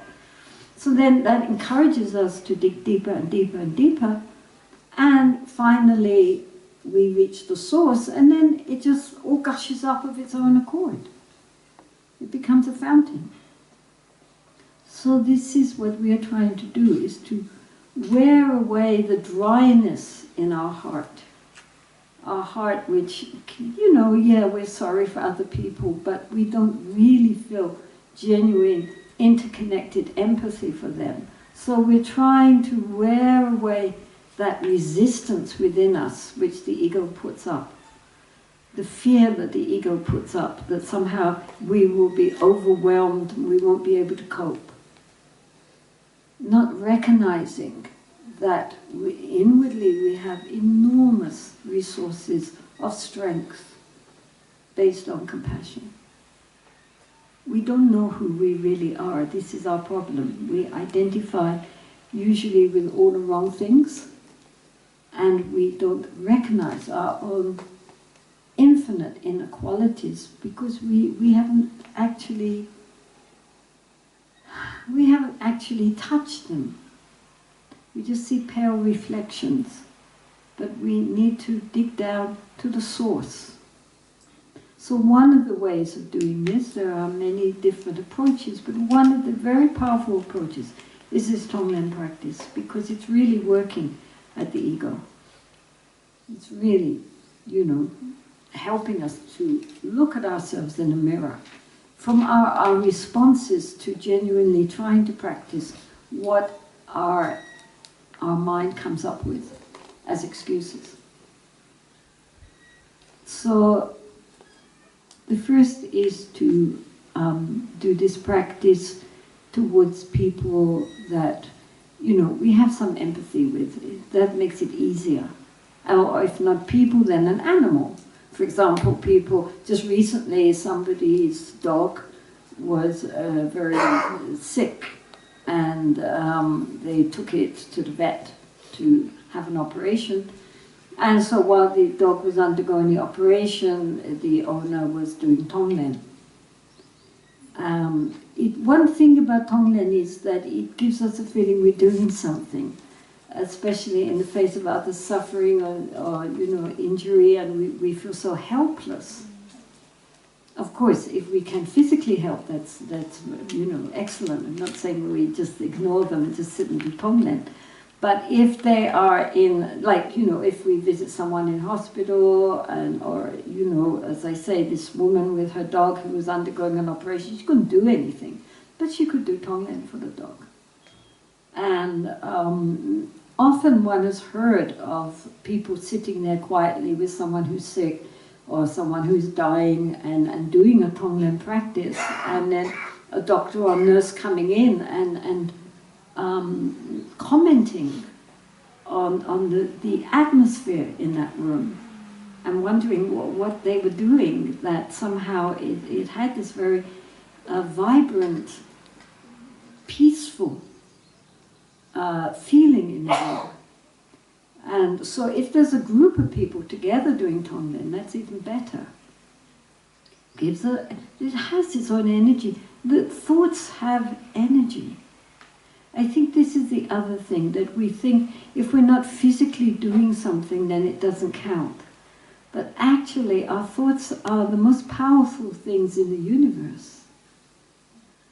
We talk a lot about physical pollution, and there are photos taken from, space showing the physical pollution around the planet, Delhi and Beijing and wherever, and all just very heavy darkness around the planet. But we cannot take photos of the psychic pollution which is going on in our planet. And yet we are endlessly sending out psychic messages. And because so much of what we imbibe through the media, through television, movies, newspapers, and from, just generally, what's happening in the world, the politics, and even the entertainment world, everything, is so often based on the emotional poisons. They are based on anger and aggression, greed and attachment, jealousy and competition, pride and arrogance, and the underlying unknowing, the ignorance, the ego projections. We're constantly vibrating this out into the universe through our news medias, through entertainment, computer games. If there's a problem, blow it up. That's the solution. The negativity which we are surrounding our planet with. If we go to a place which is considered sacred, Bodh Gaya, or a famous temple, or sacred places in around the world where people go with devotion, we can feel it. I mean, any of you have been to Bodh Gaya, you know. I mean, the chaos outside, and then you go in, and you're in a whole different world. It's palpable. Because it is the center of thoughts of devotion, of reverence, of loving kindness, and so it vibrates with those feelings. I lived for some years in Italy, behind the small town, the small medieval town of Assisi, where St. Francis of Assisi came. The present Pope is named after St. Francis. He was very famous. He was famous. He did a big religious reform in his day, but he's famous for his empathy with animals. So he's often shown with birds and wolves and so forth. He has great empathy with animals. But, I mean, so Assisi nowadays is a very beautiful little medieval town. Extremely commercial. Almost every other, if it's not a restaurant, then it's selling, religious paraphernalia made in Taiwan probably, or China nowadays, because it's people go there on pilgrimage. But also tourists go there. I mean, you do Rome, Assisi, Florence, Venice, it's the part of the tourist group. But so many, despite that, despite the commercialism of the place, rampant, it has such a palpable spiritual atmosphere that I have met at least 2 or 3 people who went to Assisi purely as tourists and had a quite profound spiritual experience just being there, quite to their surprise. Because it has that atmosphere. And I mean, there are many beautiful medieval towns in Italy, but something very special about Assisi. If you say Assisi, everybody goes, oh yes. It's like Bodh Gaya, I mean, people go there and they're not really expecting much, but it's there, you can feel it.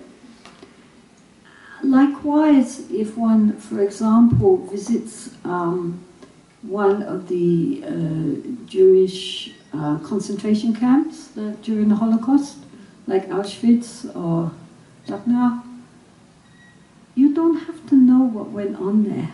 You just know it was something very evil and very dark and cold and deep fear and despair. You just feel it. There's nothing to see, there's just buildings. There's not sort of blood scattered all over the place, nothing, just these concrete buildings. But you just know there's something very, very cold and dark and despairing there. So, even the buildings hold the vibrations of the minds that stayed in those places, for good or for evil. So we cannot say that thoughts are just thoughts, that they don't have any repercussions. We are vibrating thoughts the whole time. And this is why, as I say, when people sometimes sit in a room with someone who is very sick or is maybe dying or whatever, they sit and quietly do Tonglen. Other people coming from outside notice the difference. They know what's happening. They feel it. And the person who is sick often also says, I don't know what you're doing, but I'm feeling better, inwardly feeling better. Our thoughts have great power, which is another reason why we should be careful of what we think. If we're in the presence of someone who is very angry, even they're not saying anything, you can feel it. Or if you're in the presence of someone who is very loving and kind, not saying anything, you just feel it. So our thoughts are very powerful. We should not neglect that aspect. The Buddha himself, as you know, he recommended when the practice of loving kindness and compassion, at the end sending out love and compassion all around the whole universe, basically, not just our planet, but throughout the universe, visualizing that the light of love and compassion goes out everywhere and soaks into everything. And this is what our planet needs desperately. Yes, we have to be physically, ecologically careful, but we also need to have transform the psychic vibrations of this earth by sending out as much loving kindness as we can to neutralize all the negative thinking which is going on in our world, which is encouraged in our modern society. I mean, the very qualities which the Buddha said are the cause of suffering, like greed and aggression and jealousy and our inherent unknowing mind, our inherent ignorance, and the ego, which is the kingpin of the whole thing, nowadays is praised and exalted as something worthwhile. Yes, we should be angry. Yes, we should be greedy. More, more, more. Yes, we should inflate our ego because it's all about me. And no wonder everybody's so miserable. They have everything, and at the end of the day feel they have nothing. They climb the corporate ladder, they get bigger houses, more cars, higher status, and then they look inside and they feel completely empty, meaningless. Is this what it's all about? Is this it? I've got it all. Then?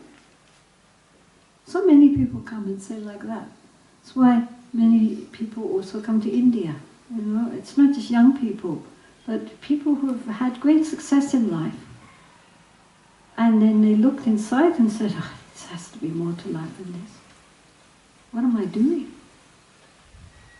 And then they think, well, let's find somewhere that understands that there's more to life than just external acquisition. And then they think, India! And off they come. And sometimes they find something. Not always. But India has a reputation for many things, including fine cricket. But it also has a reputation for being a land where the spiritual is taken seriously. And you're not laughed at if you say there must be more to life than bigger houses and more cars. The people will just say yes. That's a wonderful thing. I mean, I think you should all be very proud of that.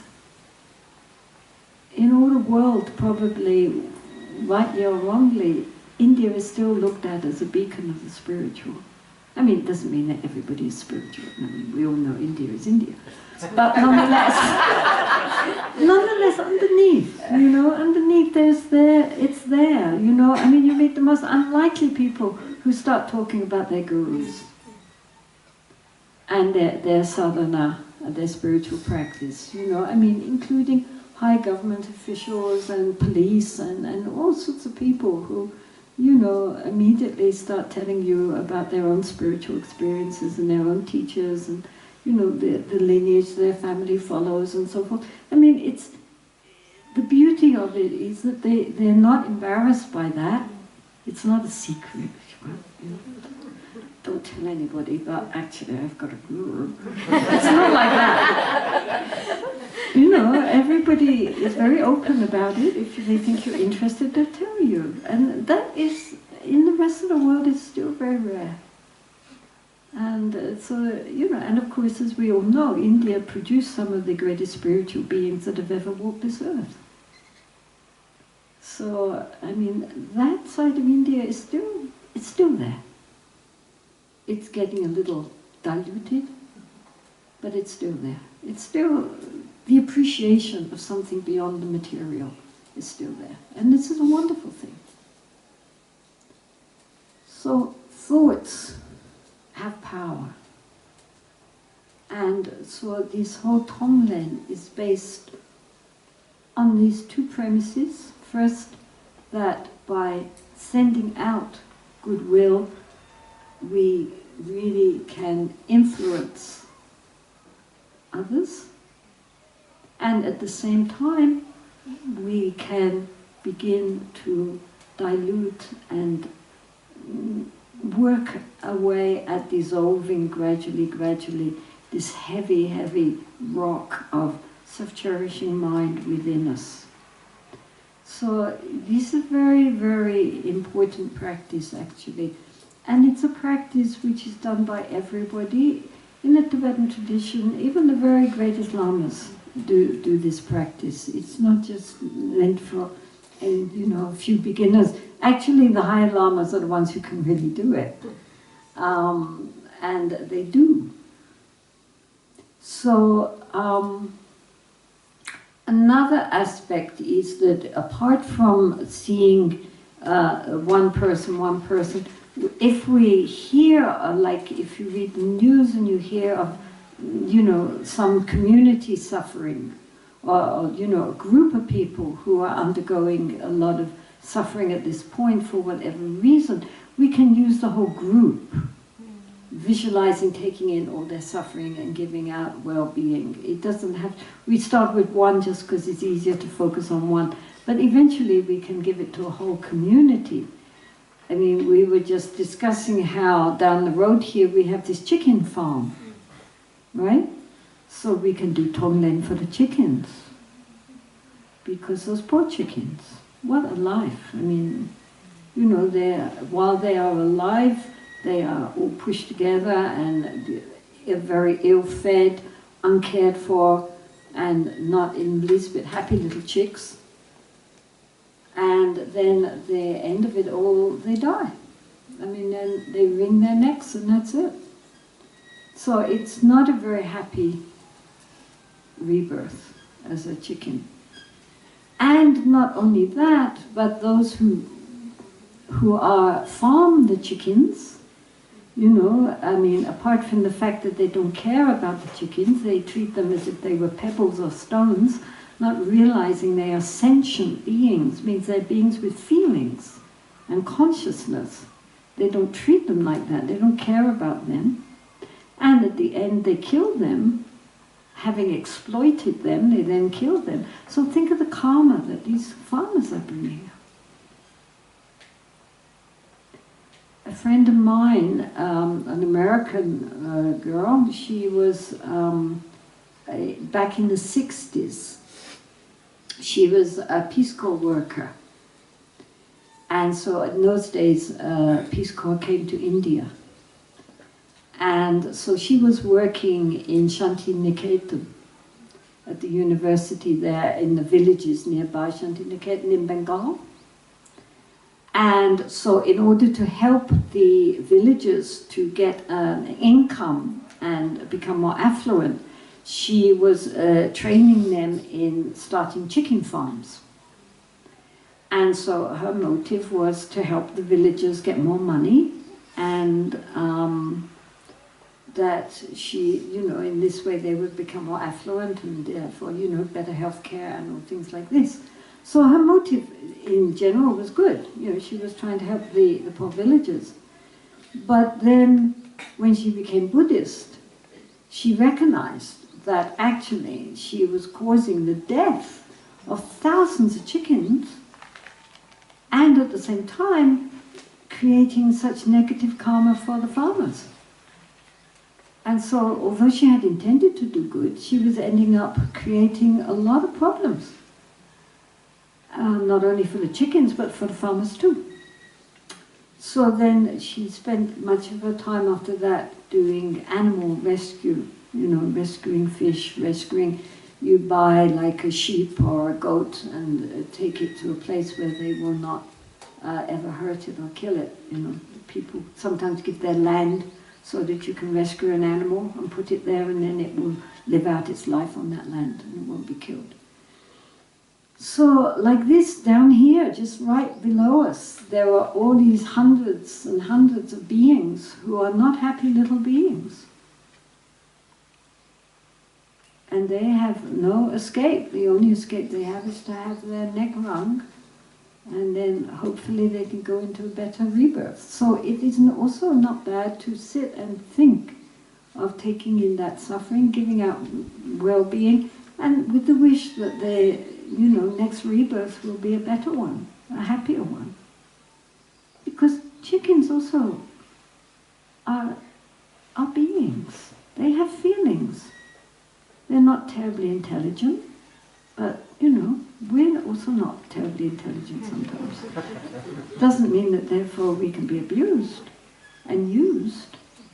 Human beings have a lot to answer for the way we treat animals, as if they were just a cushion. They have no feeling. But of course they have feelings. They have feelings. They have fear. They have affection. They want to be happy. They don't want to suffer. Not that much difference between us and the chicken. So we can, as I say, extend our loving kindness and compassion to more beings. Not just human beings, but if we know about human beings who are in suffering, we can practice on them. If we hear of animals that are in suffering, we can practice on them. There's no limit to how we practice. There's no set form. The thing is to practice in a way which gives meaning to ourselves.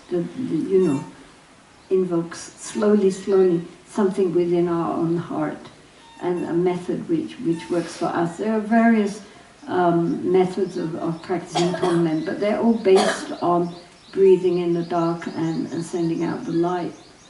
And so whatever works is good. But it can be one person, it could be many, it doesn't matter. The important thing is just that it invokes a sense of interconnection with that person or those beings. Imagine ourselves in that position. How would we feel?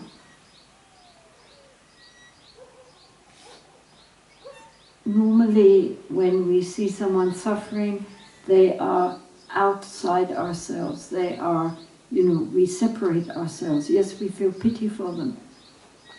But, nonetheless, it doesn't go beyond pity, even if we try to help. But this is not pity, this is compassion. And compassion means to feel, to suffer with the other. In other words, to take their suffering as our own. So one way of doing this in the Mahayana, in the Lojong teachings, is what is called exchange of self for others. And that means to mentally change position. Imagine oneself in their position right now. Whatever it is. I mean, we could see a beggar on the street and feel sorry. Imagine ourselves as that beggar. How would we feel? What would we want? What do we need? Someone who is sick. Imagine ourselves in their position right now, suffering what they're suffering, and so forth. It's a way of breaking down the barriers, these artificial barriers which we have placed in order to protect the ego from feeling genuine empathy with the sufferings and the happiness of others, of course. But here we're dealing with the sufferings. So these methods are a method for wearing away our separations and really opening our heart. We fear to do that because we think we will be overwhelmed, that we will not be able to bear it, that we already have enough problems of our own. How can I take on the suffering of other beings? I just won't be able to cope, that I will be overwhelmed and that I can't bear it. I already have enough problems with depression. How can I deal with other people's suffering? I just won't be able to get up. But it's not like that.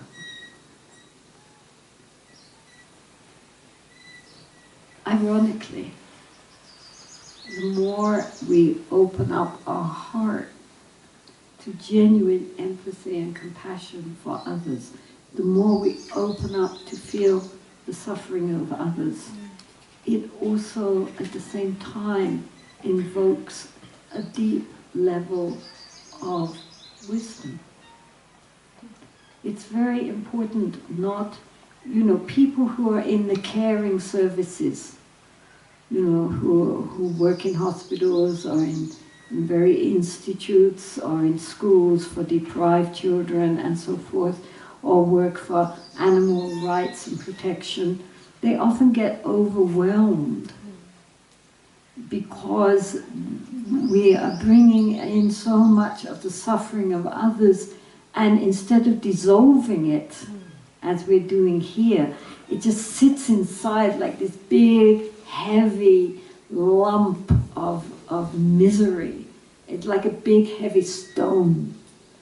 And then people feel overwhelmed and burn out. And so a lot of people who have such big hearts, have so much love and compassion, but what they lack is wisdom. So this is another important point. In order to really be effective, and of course in order to really wake up to Buddhahood, we need to balance compassion with understanding, with deep insight, wisdom. Not enough intellectually to understand the doctrine. We have to experience it in our heart through compassion. So the two are likened to the wings of a bird or wings of an aeroplane. We fly when we have two wings. If we don't have two wings, if we only have one wing, then we will just circle around, we'll never get off the ground. So it's very important not just to invoke great compassion, but also to balance it out with understanding. Sometimes, as an example, I mention His Holiness the Dalai Lama because, first of all, he has the burden of all the Tibetans on his shoulders. But also people come from all around the world talking about their problems and their difficulties because they feel that he will understand them. Different countries which are being oppressed and so forth. People come from those countries to talk about their sufferings and the difficulties of their nation because they assume that His Holiness will really empathize and understand.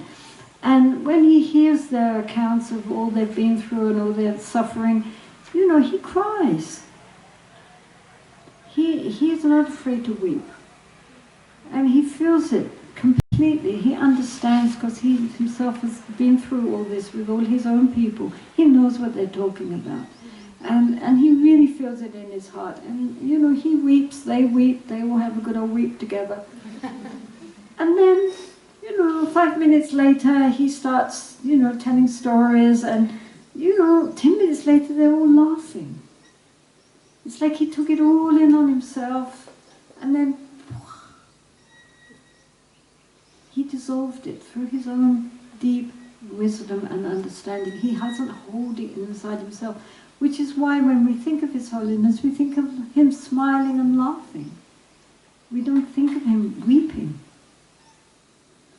Because he embodies the genuine bodhisattva, which we all have inherent within us, this ability to balance out our deep feeling with an insight into what in Buddhist parlance is called emptiness, but it doesn't mean nothingness. It means that the things which we hold as being something solid and real, when we examine them, are not solid and real. They are a part of the fabrications of our deluded mental consciousness. So in Tonglen, they're not dealing with emptiness, but they are dealing with the fact that however much darkness we may bring into ourselves, that is immediately dissipated by the incredible force and power of the nature of the mind. That our inherent nature can never ever be polluted. No matter how thick the clouds in a monsoon, they never can sully the sky. The sky always stays clear and blue. Doesn't matter how thick the clouds are. So this is like our mind. When the darkness comes in, it doesn't sit there.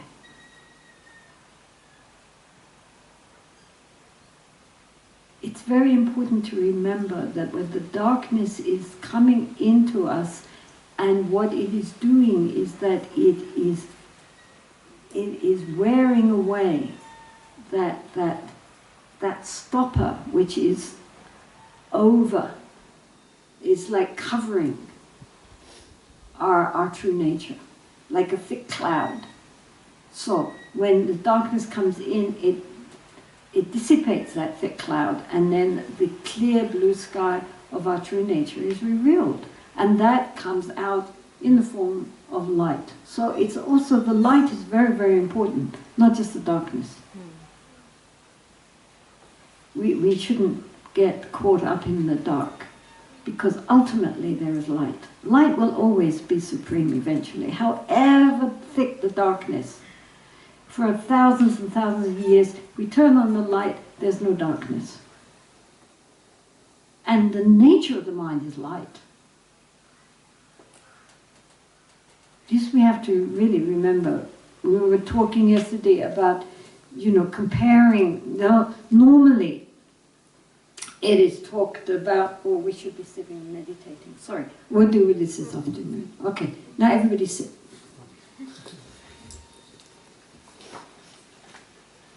So remember that the source of our mind is light. So therefore, however much darkness we invoke, it immediately disappears in the face of the light.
Yeah, 2:30. Purpose 2? Okay. And so this afternoon, later this afternoon, if there are any questions, then please write on the small piece of paper, and we will have a session of answering.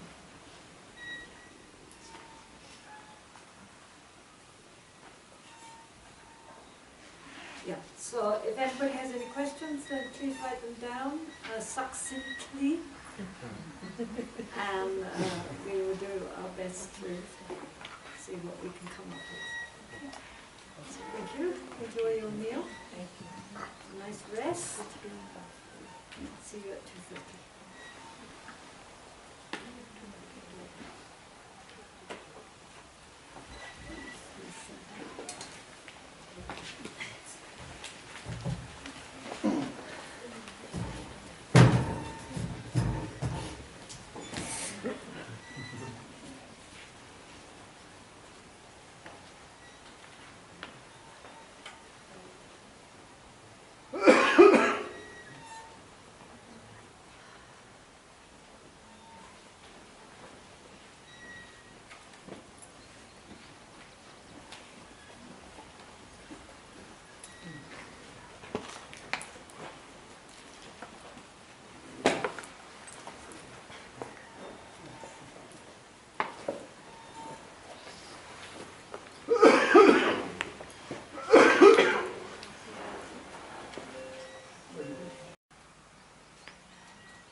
another application of the same Tonglen principle.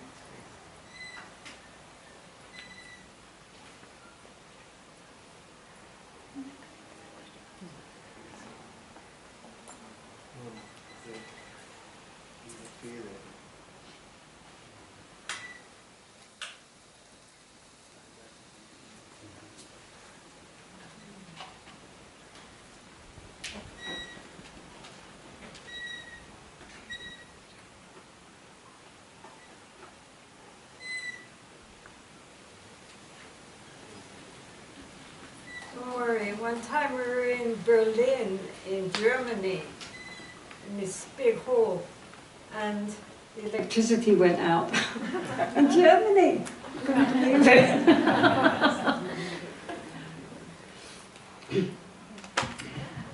Okay, so another application of this same method of taking in suffering and breathing out well-being is if we ourselves are suffering.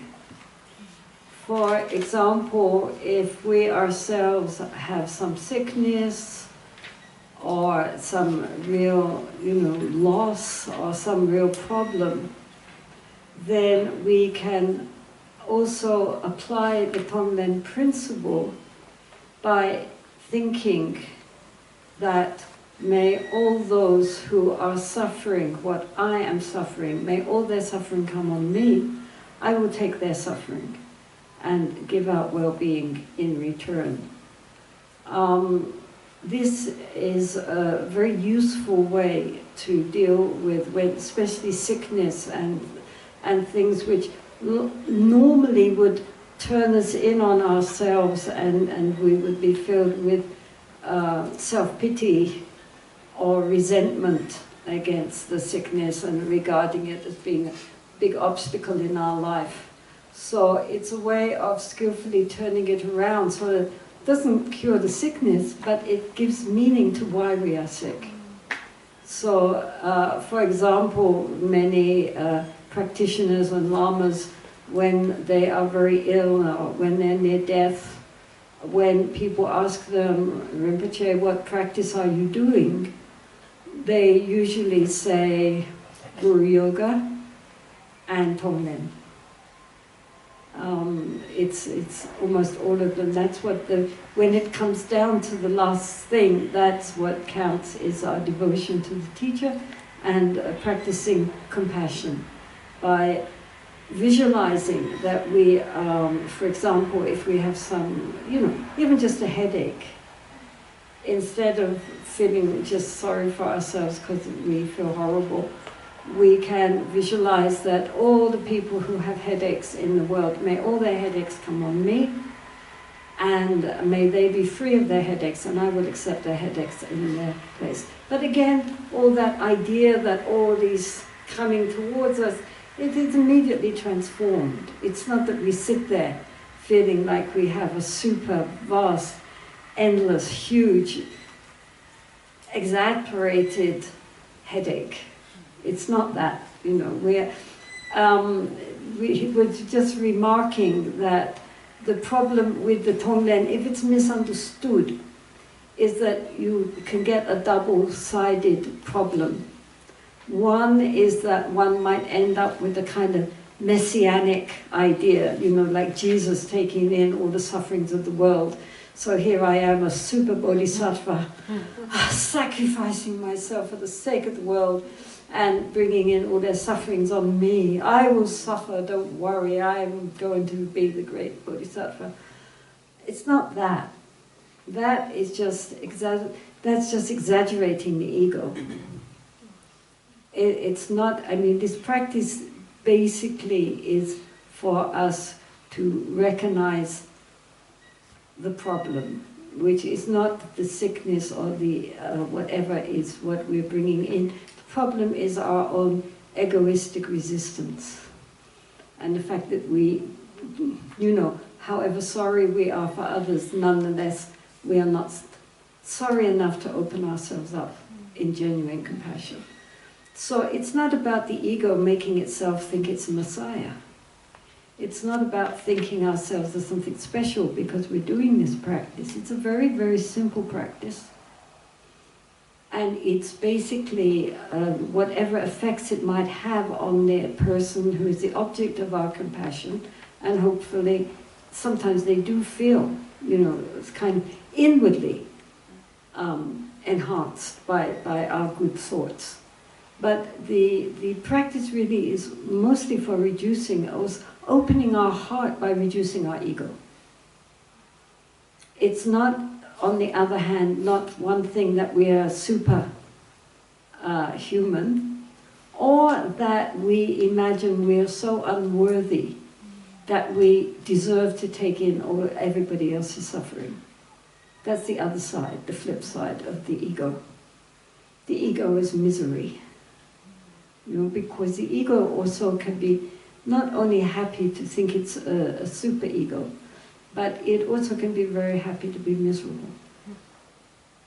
Because when the ego is focused on our pain, then we are full of concern about ourselves and our, you know, look at me, I am suffering so much, I'm taking in all this pain, oh poor me, look at me, I'm really sacrificing myself for the sake of others, and so forth. And that is like cream for the ego, right? So please be careful. This is not ego enhancement. This is not ego polishing. This is not even ego bashing. We cannot destroy the ego by beating it up. We just end up with a very wounded, sad ego, but very much an ego. This is about dissolving the ego. Allowing the light to come through, not a matter of beating it into submission. So be very careful of that we approach this whole practice with a genuine motivation of discovering our own innate compassion through empathizing with the suffering of others and a genuine wish to relieve them of their suffering. And it doesn't make us anything special to do that. It just makes us a decent human being.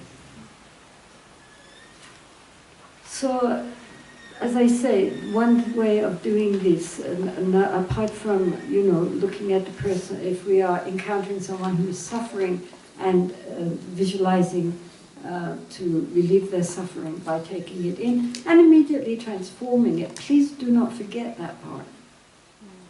We do not sit there with a great lump of suffering inside us. We immediately transform it because, you know, as I said, light will always be victorious over dark eventually. And so, you know, as soon as the darkness of the heaviness of our little ego is removed, the light just comes bursting through. And we mustn't forget that. It should become immediately with the breath. We breathe in, we pause for 1 or 2 seconds, then we breathe out the light. We don't sit there hugging pain and suffering inside us. That's not the objective. The objective is not to inflict pain on ourselves. The objective, apart from arousing our great compassion, is to release this great light within us through removing the ego. So this is the point of the practice. It's not, as I say, to become, you know, self-sacrificing anything. It's not. That's not the underlying motive, because that is again the ego getting in the way. I mean, we're not Jesus, so we don't need to pretend to be. What we need to do is to uncover what Jesus represents, which is unfabricated, unconditional love and compassion. So, you know, all the great Buddhas and Bodhisattvas, that's what they're representing.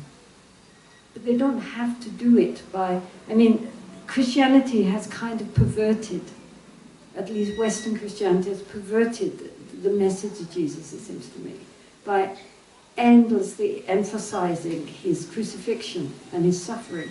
Whereas the Eastern Church of Russia and Greece don't emphasize the crucifixion, they emphasize the resurrection. They emphasize the glory. So it's like, rather than just focusing in on breathing in the darkness, they're focusing on sending out the light. So that's the point. We don't need to focus on darkness. We take the darkness and transform it, naturally. And so we don't have to consider ourselves superheroes, and we don't have to consider ourselves sacrificial victims. We are trying to get back to our fundamental nature through compassion, and then that releases the wisdom. So please don't get mistaken about this. It's very important that we don't get stuck into either of these unrealistic ideas of what the practice is all about. The practice really, hopefully, can help others, but especially it will help ourselves to release our true potential, which is what it's for. So, if we ourselves have problems, this is the point, that first we deal with other people's problems, but if we ourselves have problems, we have sickness, we have pain, we have loss, we have some real difficulties, then rather than cocoon ourselves in self-pity, we can recognize that this is our great opportunity to open up our heart. For everybody this is true. I mean, in any situation which is very challenging and difficult, we can either turn ourselves inwards and nurse our own hurt and feel sorry for ourselves and resentful of the pain. Or we can say, I'm going to take this on the path. This is going to be my practice. It's not an obstacle, it's an opportunity for me to practice. And one practice which we can do is that of Tonglen. So, therefore, if we have any especially obvious difficulties, or sicknesses, or loss, or anything, rather than, as I say, turn in and think, poor me, oh, I'm so sad, oh, why has this happened to me? Oh, I wonder what bad karma I made in my last lifetime, oh, me. We can think, I am suffering this. Think how many other beings in the world are suffering likewise, or even worse. And we can take our mind outward. Instead of just sticking it in and thinking, poor me, we can open that the sadness that we feel for ourselves, we can extend that to all the beings who are suffering like I am, or even worse than I am, in a specific way. It's easier if we stick to the specifics. So if we have, like, if we had breast cancer, then we can think of all the women in the world who have breast cancer right now. And then, again, do the Tonglen practice, that when we breathe in, we imagine all those, that coming into us, breathing it in, dissolving the ego, that hard core of me, and the release, of all the light, which goes out through myself and out to all those other beings who are likewise suffering, and relieving them of their suffering. And so this is also this is why, as I say, many practitioners at the time when they are dying, this is what they do, because it releases us from our own concern and obsession with our own difficulties. and shows us how much we are so closely linked with so many other beings in this world, how interconnected we are, and how omnipresent suffering is. Not just me and mine, suffering is everywhere. But at the same time, it doesn't make us depressed because we are sending out the light. If we only were thinking, oh, absorbing all the darkness and keeping the darkness inside us, then we would, be extremely depressed. But we are not. We are transforming the darkness into light. And so therefore, far from feeling depressed, people end up feeling filled with joy. I mean, when one meets great masters who are really very, very ill, I mean, I remember, as just an example, when the Karmapa, the previous Karmapa, he was dying of cancer in Chicago. And the doctors were very surprised by how whenever, because he was in terrific pain and he was dying, but when they went to see him every morning, he would smile at them brightly and say, "How are you this morning?" And they said, "Well, we're all right, how are you?" They said, "Oh, I'm fine. How are you? Are you okay?" And the point was that when he said, "I'm fine," they really felt, yeah, inwardly he was fine. Outwardly he was dying and he died, but actually he was fine. And again, one of the questions he was asked by his students was what practices he was doing, and he said, again, Guru Yoga and Tonglen. So Tonglen doesn't lead to depression. I mean, I emphasize this, even though, it's the ego that's worrying whether it's going to make me depressed or not. But in fact, it's intended to give release to our inner goodness. And in that way, bring benefit both to ourselves as well as to others. It's not meant to, as I say, make us feel depressed and like we're carrying the burden of the world on our back, or feeling guilty because we're healthy and someone else is sick. It's nothing to do with that.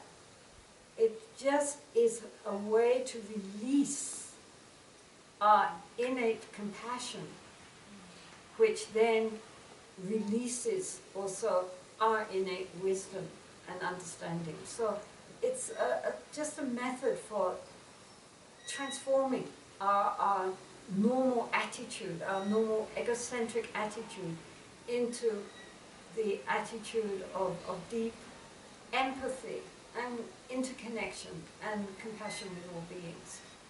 So this is why it's a practice which everyone does. In the Tibetan tradition, especially many lamas and many ordinary people nowadays, everybody does this practice because it's a very simple method for transforming our normal selfish attitudes. It goes beyond the self. So, as I say, it's not a matter of making us inflating the ego or deflating the ego. It's a matter of dissolving the ego, which is something very different. So please, tomorrow I hear you're all going to be doing a day of practice. So this is really wonderful because, Tonglen is not something which comes naturally for most people. It's something which we need to practice again and again and again, over and over, short periods, but again and again, until the mind begins to become accustomed to the practice. If you only hear me talking about it and doing short little bit of practice, probably it's not going to work very well. So it's very lucky tomorrow you have the opportunity to devote your whole time, not to hearing someone go blah, blah, blah, but to actually listening inwardly to your own heart and gradually digging that little bit deeper. With each repetition, it goes that little bit deeper, that little bit deeper, and then little sparks of insight, little feeling of something happening in the heart. It takes time because we're digging down in a desert. But slowly, slowly, if you repeat it again and again and again, gradually something begins to move inside. But it takes time, as any practice takes time. Please believe. I mean, we think that all these things are instantaneous, but they're not. Nonetheless, if we keep repeating and repeating and repeating, short periods, but again and again, then gradually we feel something stirring inside us, something opening inside us, something changing. And it's once there is a real opening inside us, then really it's a very, very powerful practice. And in the meantime, even if we are not adepts at it, you know, which we are not as ordinary people, we will try again and again. And as I say, even ordinary people going into, you know, sitting with someone who is sick and quietly, for themselves, just quietly doing a Tonglen practice, breathing in, breathing out. The person who is the object of their concern feels something. They don't know what they're doing. Often they're not even Buddhists, but they'd say, you know, what are you doing? I feel different. And people from outside also feel there's a difference in the atmosphere. So it works. I mean, even though we're not 8th level bodhisattvas, it still works because the intention is there. And as we were saying this morning, you know, really our thoughts have power. We don't believe it, but they do. I mean, that's why even, you know, the mind heals our body also. I mean, the mind has incredible potential. They're only now in the West beginning to recognize the potential for the mind. In Asia, they've known it for millennia. But it's gotten overcovered by all this materialistic science. And only now are they beginning to recognize that actually the force behind it all is the mind. It's not just, you know, mechanics. Our mind is the forerunner of all dharmas, as the Buddha said. And so we are training our mind in one of the deepest levels that the mind can attain, which is compassion. So this is a way of releasing deeper inner forces in the mind. And, you know, they have been doing it for over 1,000 years, and they would not bother to do it if it didn't work. You know, Tibetans are not stupid, actually. And if a practice isn't very effective, then they stop doing that one. They only keep those ones which they know actually works. And so many people have validated that and said, yeah, wow, I tried it and really I felt the effects.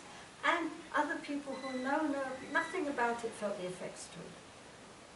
But the main effect, as I keep saying, so please don't lose sight of that, the main effect is not just that we are giving compassion to others and being of benefit to them through our own compassion, but through compassion, we are dissolving our own selfishness, our own self-concern, which is what covers up the enormous treasure of our true nature, which we just don't know because we are so trapped on the surface of our minds. Tonglen is a way of starting to dig down. You know, the old example of the beggar who lives in a little hovel, and every day he goes out to beg for a few paisa, a few rupees, and he sees himself as very poor. But all the time in his hovel, in his hut, underground there's this huge, huge treasure. He's actually, you know, a multimillionaire, he's a crorepati. But he doesn't know it. He thinks he's a He's a beggar. He thinks he's a pauper, he's very poor. Of course, he thinks his wealth comes from outside, from others. And he doesn't recognize that all the time, the real treasure is just where he is, if he could just only dig down and find it. And so that's like us. We all think we are, you know, we have personality problems, and we have this problem and that problem, and we're not so bright, or we're not this, we're not that. And we identify ourselves with the idea of our poverty and our, you know, what keeps us in. And we don't recognize all our restrictions. We think this is who we are. And we don't realize our true spiritual wealth, which is all inside us, but we're just not looking in the right direction. We think it has to come from out there, but it doesn't come from out there, it comes from in here. It's already sitting there waiting. When they're going to get it? You know, how many lifetimes do we have to go through before they start looking in the right direction? So Tonglen is one way of digging down in the desert to find the underground water source. So it's not to make us feel that we're something special. It's not to make us feel that we're impoverished and hopeless. It's not to make us feel that we are suffering. It's to open up the heart to our interconnection and our compassion. So please, keep practicing. Again and again and again. Until we get it. And even if, you know, right at the start we are, you know, it's, you know, it all feels very false and artificial, it still can be working at a level we don't see. Every little dig is that bit more.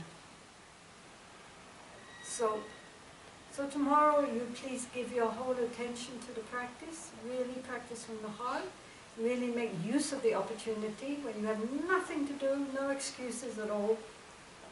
Just sit and practice. Again and again and again. And by the end of the day, I'm sure you will feel that, you know, something inside has shifted a little bit. And if it hasn't, it doesn't matter, because we don't always know. We cannot always tell ourselves what's happening inside ourselves. But for sure it will be of benefit to have spent time just cultivating the heart. Okay, so now we will sit again, and then after that, are there any questions? We collect them. Okay, okay.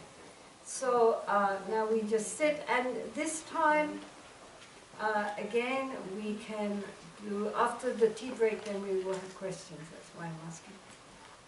If there are no questions, we'll sit and meditate. So, therefore now, I don't know why I'm doing this, because hope springs eternal. So now we will just sit, and again, either we visualize some person that we know who is in suffering, or else a group of people that we know of who are in suffering. There are so many, we have such a choice.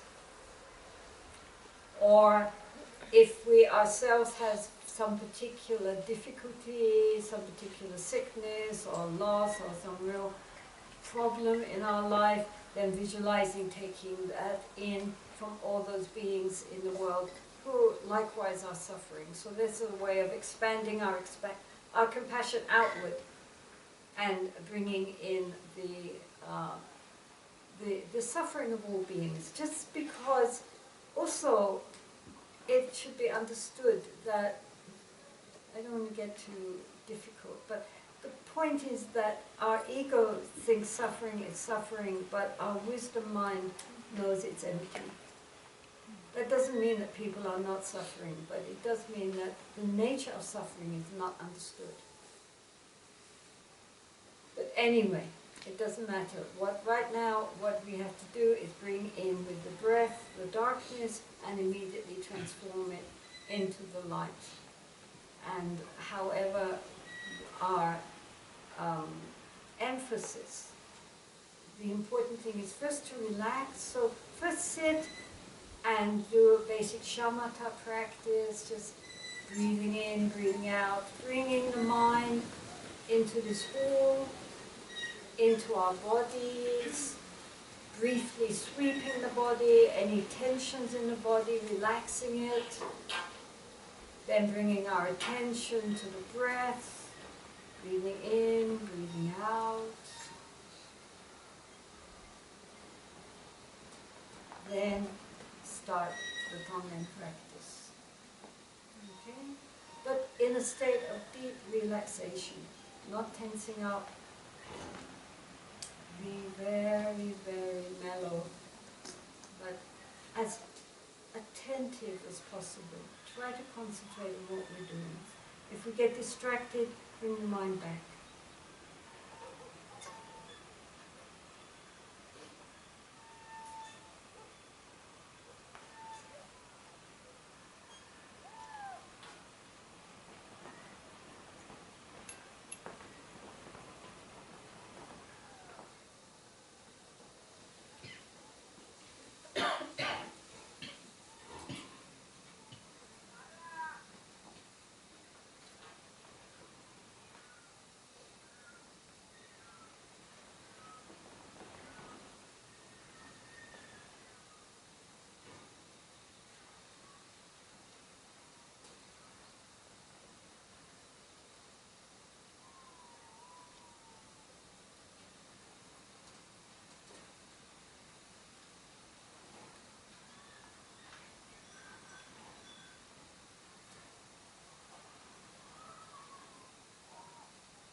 So again, we have a break for tea. We have lots of nice tea breaks. And then please come back before 4 o'clock. And as I say, anyone who has any questions, just write them as succinctly as possible, not pages of it, and we will deal with it then. Thank you.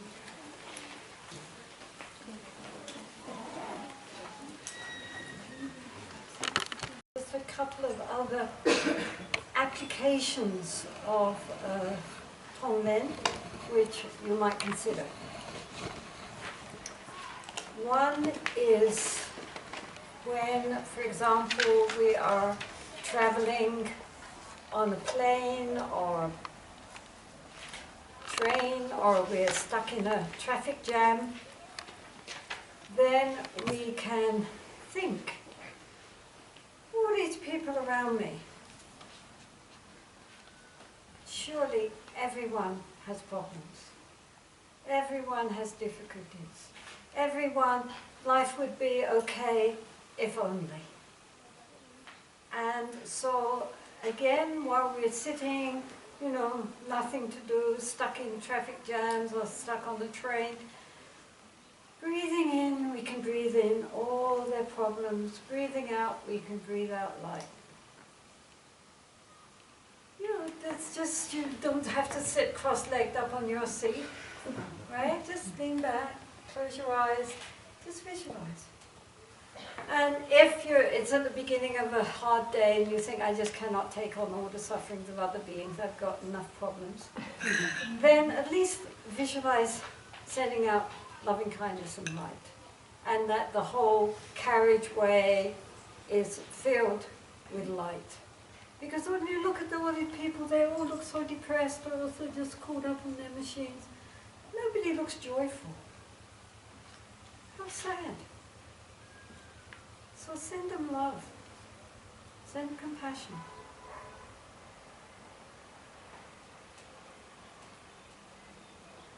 The other way of using the Tonglen practice, which now it's not in the traditional way of using it, but now with, you know, modern psychiatry, people have the idea that a lot of people, their main problem is that they themselves feel so injured, so low. Often, you know, they had unhappy childhood, or, you know, some abusive situation in their life, and they're stuck with that.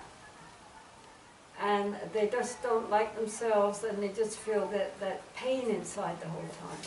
So then has come this idea of the injured child, which is that they can visualize, instead of visualizing someone else, they visualize themselves as they were at the time when they were, especially, you know, if they were children and they were abused or something traumatic happened, visualizing themselves as a small child, and then doing Tonglen to that.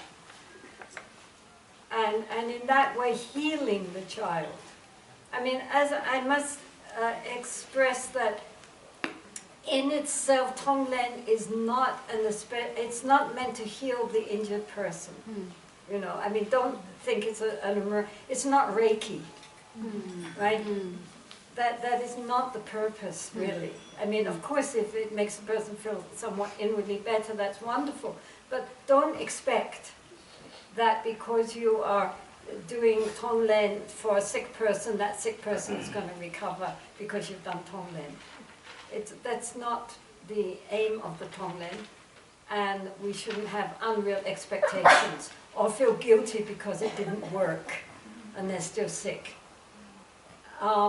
But for some reason, when people do this Tonglen practice, who have had very, you know, real difficulties as a child and have kind of like got stuck at that point, you know, and it's very hard for them to go forward, then they have found that doing a Tonglen practice on that small child taking in its pain, allowing it to be, you know, revitalized in our imagination, definitely has very positive psychiatric results.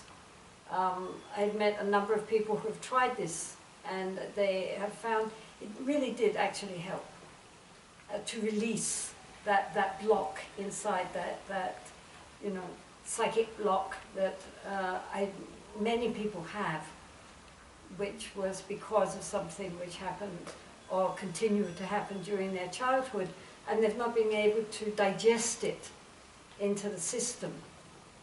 And so it's stuck there in the system as something very harsh and heavy inside them, which makes them often have very low self-esteem and self-hatred and fear and all sorts of, a lot of trauma.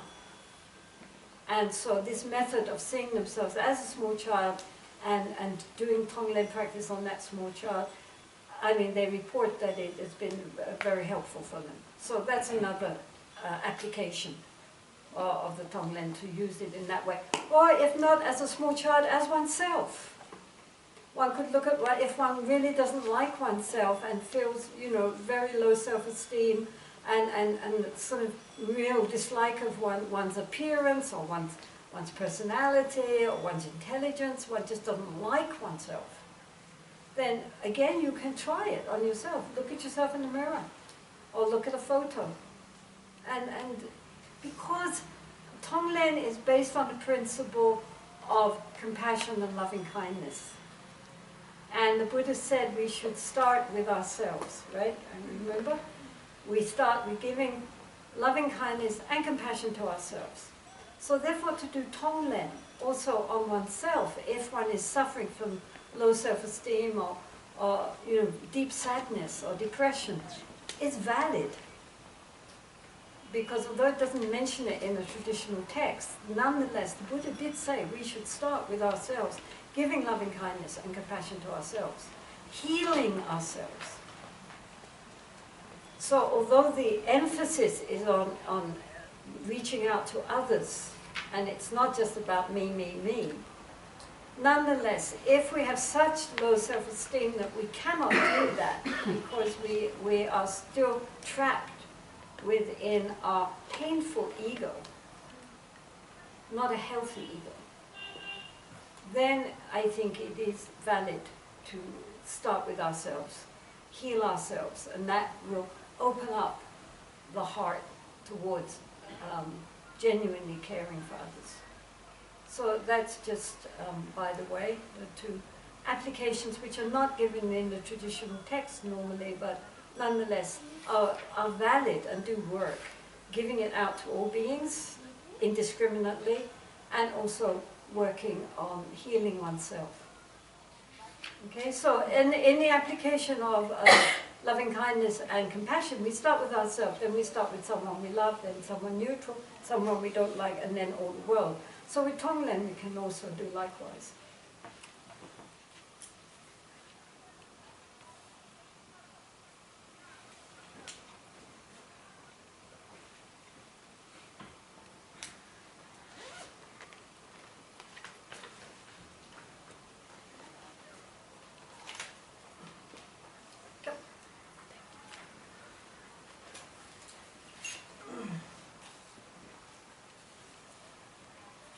It's not really my egoic self doing Tonglen, is it? Or is it? Then what is the mechanism through which this transformation is happening? Of course, I mean, everything that we are doing at this point, unless we are enlightened, is the ego. I mean, even the aspiration to sit down and meditate, who wants to meditate? The ego. I mean, the ego just means me. Right? So, who is taking the bodhisattva vow? Well, the ego is taking the bodhisattva vow. The ego is pledging to attain enlightenment for the sake of all beings. And of course it's ridiculous, because the ego can never get enlightened. But we have to start from where we are. Who is going to walk the path to the dissolution of the ego? The ego. And this is why it is important to have a healthy, well-balanced sense of self. Even Shantideva, who is a big ego basher, right? Even Shantideva says that while pride and arrogance are, of course, a klesha, are an affliction, but self-confidence is essential for the path. And that's actually the same word. We have to believe that we can attain to enlightenment. We have to believe we can walk the path. We have to believe we can do these practices. If we're always undermining ourselves because we have a low sense of self-esteem, then we are undercutting ourselves before we even get started. I mean, any skill we want to learn, we have to believe we can learn it. Otherwise, we won't even start. Or the minute we can't do it, we give up. It's obvious.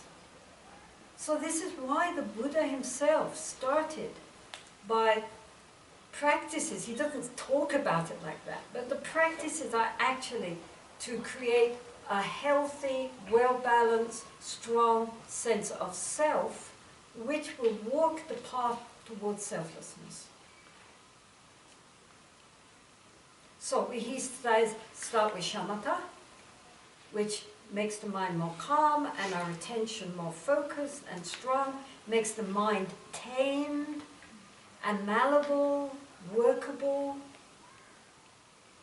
And then, as I say, the Brahma Viharas, giving ourselves love, giving compassion, rejoicing in our goodness. We are not sending loving kindness to our Buddha nature. Our Buddha nature doesn't need our loving kindness. We're not giving compassion to our Buddha nature. Our Buddha nature doesn't need our compassion. The Buddha nature is compassion. Who are we giving all these thoughts of kindness and compassion towards when we direct it to ourselves? To our ego, our poor little ego. Our sense of self. It has to be when we are healthy, when our ego is healthy and well balanced, we are not thinking of ourselves. We are thinking of the happiness of others. As long as we have an injured sense of self, a weak sense of self, a low esteem, we are thinking me, me, me, me, me. If we break a limb, if we break our leg, we have to put the leg in a cast. We can hardly walk. We're hobbling along. We're very concerned that nobody hits our leg. Ow! Oof, my poor leg, my poor leg. We're always thinking about the poor leg, making sure nobody hurts it, making sure it's okay. Leg, leg, leg, leg, leg. Why? Because the leg is injured. But when the leg heals, who thinks about their legs? We run and skip and jump. We use our leg, but we're not specifically thinking about our leg. Why? Because the leg is healthy. It's not hurting. So therefore, we can think of everything else. We don't have to think about our leg. So likewise, when the ego is sick, we're always thinking me, me, me, me, me. People go to counselors, people go to therapists, people go to psychiatrists. Why? Because their sense of self is hurting.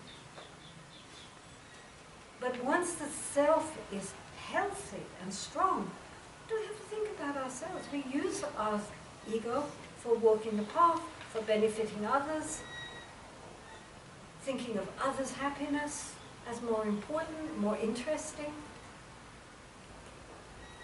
I'm not thinking me, me, me. Right? So who is, during the practice, yes, it's the ego. But it's the ego that is learning how to gradually become healthy and strong and dissolve its own egocentricity. But walking the path until we're on the 8th bodhisattva level, which is almost just before Buddhahood, we still have an ego with us.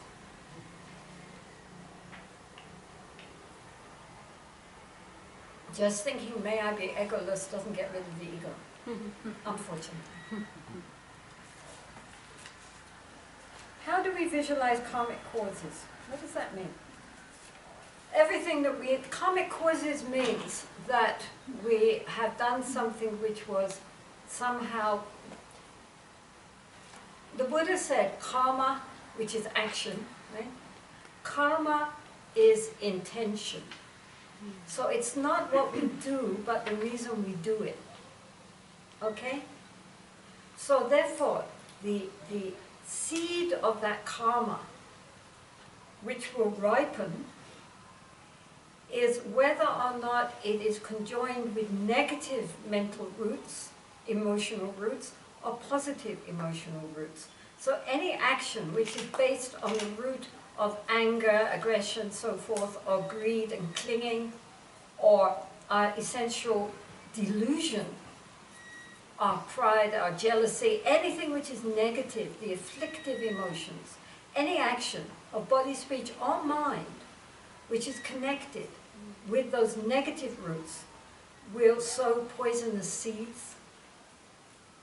And any actions which are based on positive roots, like kindness, love, generosity, patience, all the positive forms, will sow positive seeds. This is the basic idea. Of course, it's much more complicated, but in general, the idea is that anything which happens to us is either the result of things which came from a negative cause or from a positive cause. But it's not as simple as that, because everything gets interconnected. It's not just one seed gets one result. It's very, very complex, of course. The Buddha himself said only a Buddha can understand karma. Nobody, we cannot. So they simplify it very much. If something happens which doesn't please the ego, then that must be from a negative. That's bad karma. If something pleases the ego, then that's good karma. It's very naive. And I mean, the point is that sometimes people get things which we would regard as being very negative karma and from a negative cause, but maybe that's their wake-up call. And in the end, looking back, they realize maybe that was the best thing that ever happened. Like people I meet who have had terminal sicknesses, you know, like cancer or heart conditions, and they say, that was the best thing that ever happened to me.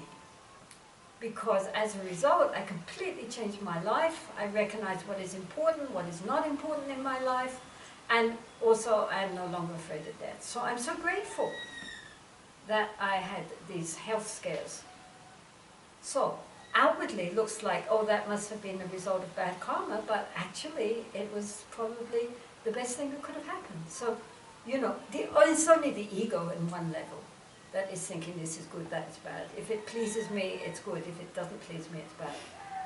The causes we don't know, but we can consider that the cause of sickness is usually something that we did to cause maybe killing things, or often it's considered that sickness, real sickness, is due to harming other beings, which we do all the time. I mean, in all the world, you know, people are always, you know, look at our chicken farm down the road here. People eat chicken, well, where do the chickens come from, right? People swap flies, shoof, mosquitoes, we do it all the time. People earn their living, I mean, if not this lifetime, past lifetimes, you know, doing all sorts of things. Fishermen and hunters, and, you know, nobody even thinks about it. And what about wars that we've all had as human beings? What to speak of animals? We're always killing things. Well, somebody has to come back with that karma. They might think they're fighting for their country, but they're still murdering people. And next year we're friends with those people, and somebody else is the enemy.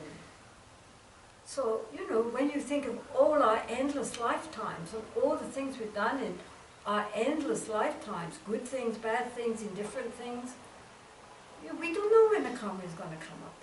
How can we tell?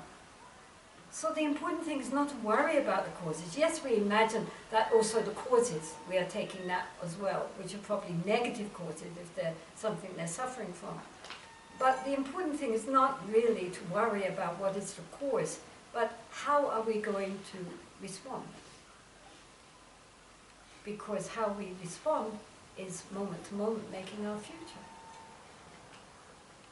So don't worry, it says the sickness and or the problems and its causes, just because it means that it's something doesn't just happen out of nowhere. Everything which happens is due to causes and conditions. So we take that, assuming that that suffering is the result of something rather negative which was done before, we therefore imagine that we're taking also that, everything, along. Not just the pain, but also the causes of the pain.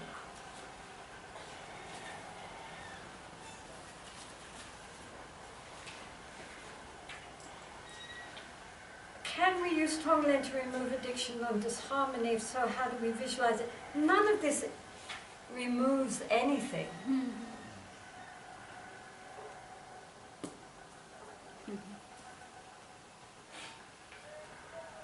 Do you understand? It's not going to externally change anything.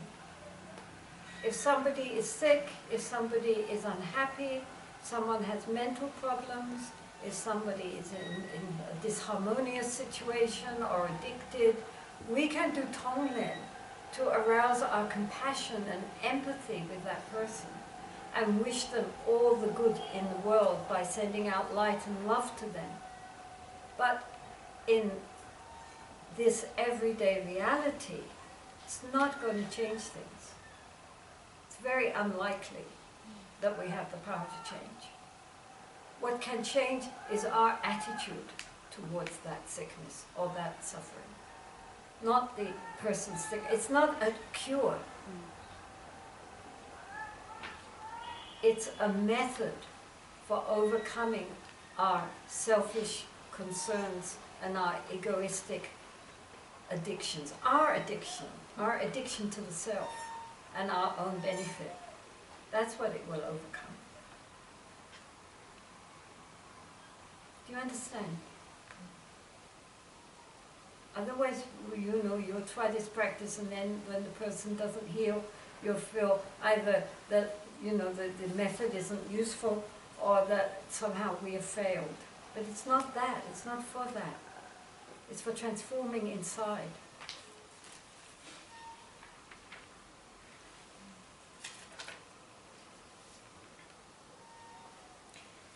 Can we use Tonglen for our lost folks? You mean people who died? Yes, I have asked this question. I see my mother-in-law. She lost 2 children and she's stuck with that moment and she's suffering. So, well, my feeling is that in the end she should accept the fact that they have gone on. So in actual fact, her Tonglen wouldn't really help them much because they've already passed on, you know.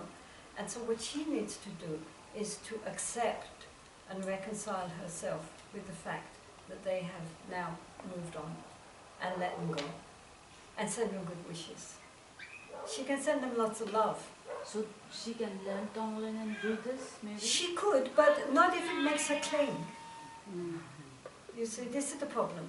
I mean, that if you do it with somebody who has already passed on, then it's because you won't let them go. You know, so it would be better if she just sent them lots of love and said bye-bye.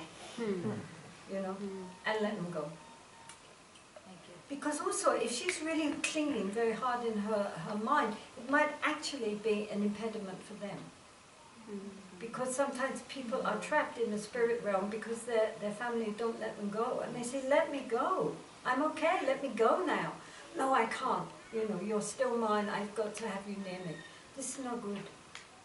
She herself has got insomnia because of that. And Yeah, you lots see, of she can't headache. let go. Yeah. So what she needs is not to worry about them, it's to heal herself. So I would suggest that she really visualizes saying, giving them lots and lots of love and saying bye-bye and then maybe turns that back on herself and gives herself some love. And just opens her hands and lets them go, not clinging. Doesn't help her, doesn't help them. Human beings are strange. You know, we do the things which will cause us the most grief and then wonder why we're unhappy. Why? We're so perverse. They also died in a very traumatic situation because of thalassemia. Because what? Thalassemia. It's a Blood blood cancer. disorder. Oh dear, both of them. Yes. Oh dear. Well, so then all the more reason to let them go with lots of love and light. They're lucky that they've gone. You know, they wouldn't want to live with that. So they're relieved now. They've got bodies of light, they can go on. And she should be glad for them that they're relieved of their suffering and they're free now. And let them go. Tell her. Really? I mean, they're much better off now, dead, than they were when they were alive. You know, they can go on now. Otherwise, they're stuck in a very painful body. What, does she want that for them? Just so that she can have them? How selfish can you get? Isn't it? She has to think.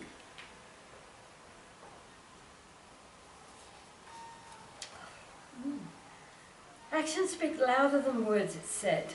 And many times we see people acting out of no compassion to us. In such cases, how to kind compassion for someone blatantly not compassionate to you? Well, exactly that. I mean, it's easy to be loving to people who are lovable. Anyone can do that. I mean, even dogs and cats are loving to people who are loving them. It doesn't require anything. But to be kind and compassionate and loving to people who are obnoxious, now that is a challenge, right? That doesn't mean, again, I say it again and again, it doesn't mean that we have to be naively stupid, that if people are being abusive, or if people are taking advantage of us, or if people are cheating us, we just let them get away with it because we're trying to be bodhisattvas. That is actually not kind, because you're allowing them to make lots of bad karma. So we can stand up for ourselves if necessary. Mostly, often it's not necessary. People are just rude. Well, that's their problem. We don't have to take it on ourselves. But if people are really, literally doing something which is wrong, then we can stand up, but not out of anger or the desire for retribution, but out of an attitude of compassion, because we see what bad karma they're making for themselves. And also, when people are blatantly awful, it's because inside they're not happy. People who are genuinely happy and peaceful are usually happy, peaceful people. If people are not nice, it's because they've got problems. They might feel okay about themselves, but we can see, would we want that mind? Would we want the kind of mind which acts in that kind of manner, speaks in that kind of manner? And we would say, no, I don't want to be like them.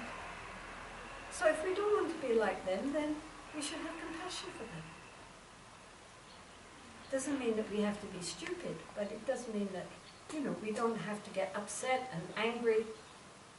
And we can see that they are our opportunity for practice, because, as we say, you know, we cannot learn compassion and patience and all these qualities unless we have an object. You know, if people are nice to us, it's easy to be nice. Doesn't, but, you know, I mean, if you're nice to me, I'll be nice back to you, that's okay. But if you're abusive to me, and I get abusive back, then there's a problem.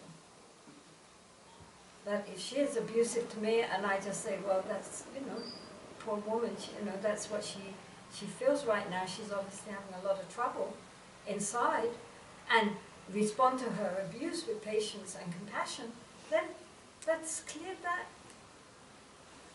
So you should be grateful when people are difficult, because that's the way to practice. Thank you for being so horrible. Now we can really learn how to be patient and kind in the face of provocation.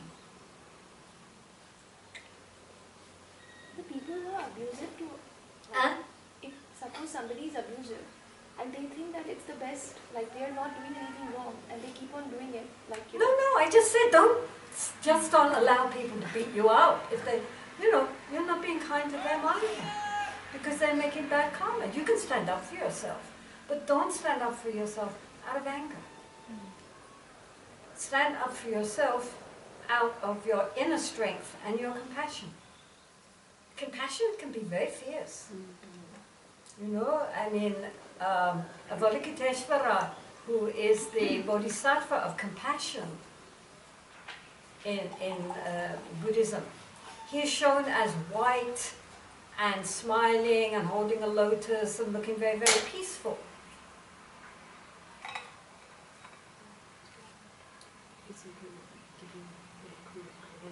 It's hot. It's too hot. Yeah. So, Avalokiteshvara, Bodhisattva of compassion, very white, very peaceful, smiling, holding a lotus. But his other side is Mahakala, right? The big black one. The Lord of all the protectors. So he's very fierce. If you saw Mahakala, you'd swoon with fear. But he is compassion. He is not acting out of anger. He's acting out of compassion, just like a parent. If a parent is always sweet and smiling and never corrects the child, that is not a good parent. Parent has to be strict, sometimes look like very angry, but not because they hate the child. I mean, a good parent. They are just know that this child is going to hurt themselves if they do what they're doing, that they need to be corrected, and so they will look angry. But it's out of love for that child and wishing the benefit of that child. Right? So yes, we can stand up for ourselves. We shouldn't let people get away with just anything, because it doesn't help them. They will do it again and again and again, make more and more bad karma. Tara, my dear. Tara, she is... Something happening?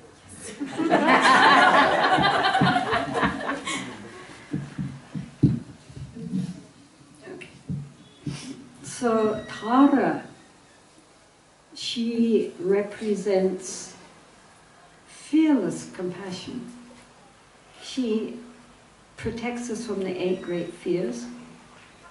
And so she is also shown very sweet, very smiling, but she's a fierce lady. You don't mess around with Tara. And she wouldn't stand for any nonsense. But not because she's angry, not because she wants to harm, but because she is fearless compassion.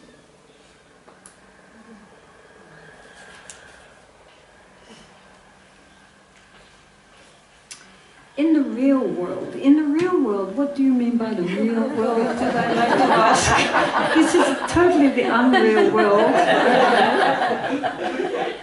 In the unreal world, I find there is a fine line between empathy and compassion and being taken advantage of. No. Especially when you are a boss or leader with employees reporting to you and a deadline on your head. Any advice on this front would be helpful. Nobody needs more compassion than someone who is the boss. It doesn't again mean that we are weak. Why are you confusing compassion and weakness? Compassion is strength. Anger, aggression is weak. Patience, compassion, loving kindness is so strong. It's fearless.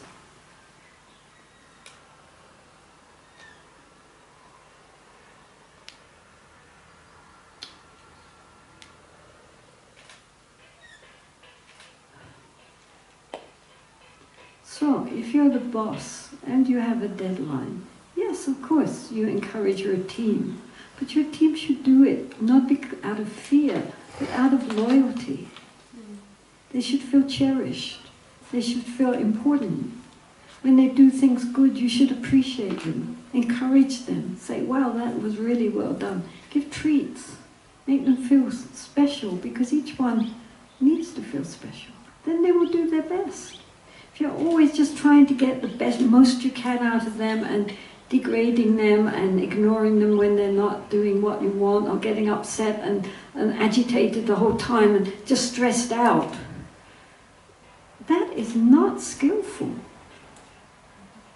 That is not in any way being a good boss. You don't know how to be a leader. Leaders inspire people to follow. They don't force them out of fear or because they're going to lose their job if they don't placate you. They do it because they admire you, because they want to do something for you, because they're happy to go that extra bit, because they believe in you and they trust you. That's a leader. A genuine leader of men, everybody, he doesn't have to keep going from behind, whipping everybody forward. He leads and everybody follows. They follow because they admire and trust and want to, they have loyalty. So that's a leader.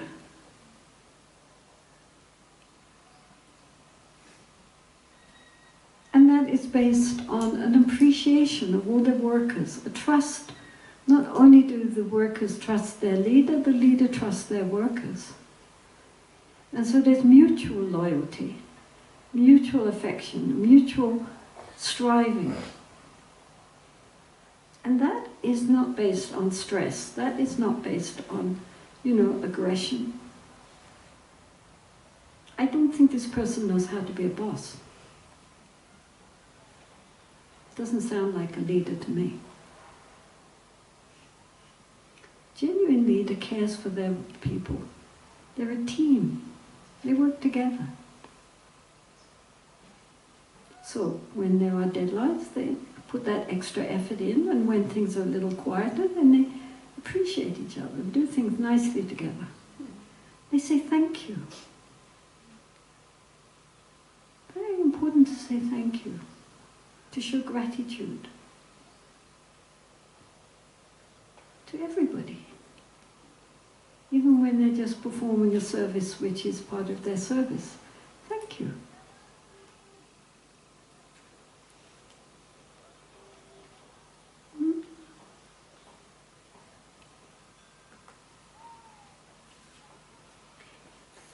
That's in the real world.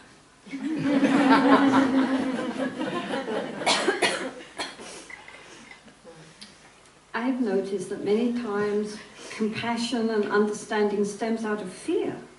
Does it? What if I am in the same difficulty or as the other person one day? So you're able to empathize more as an insurance about being in the same position in the future. Is that true, Tonglen? No, it's not based on fear. It's based... Compassion is something very different. I don't think anybody's understanding what compassion is. I mean, these questions...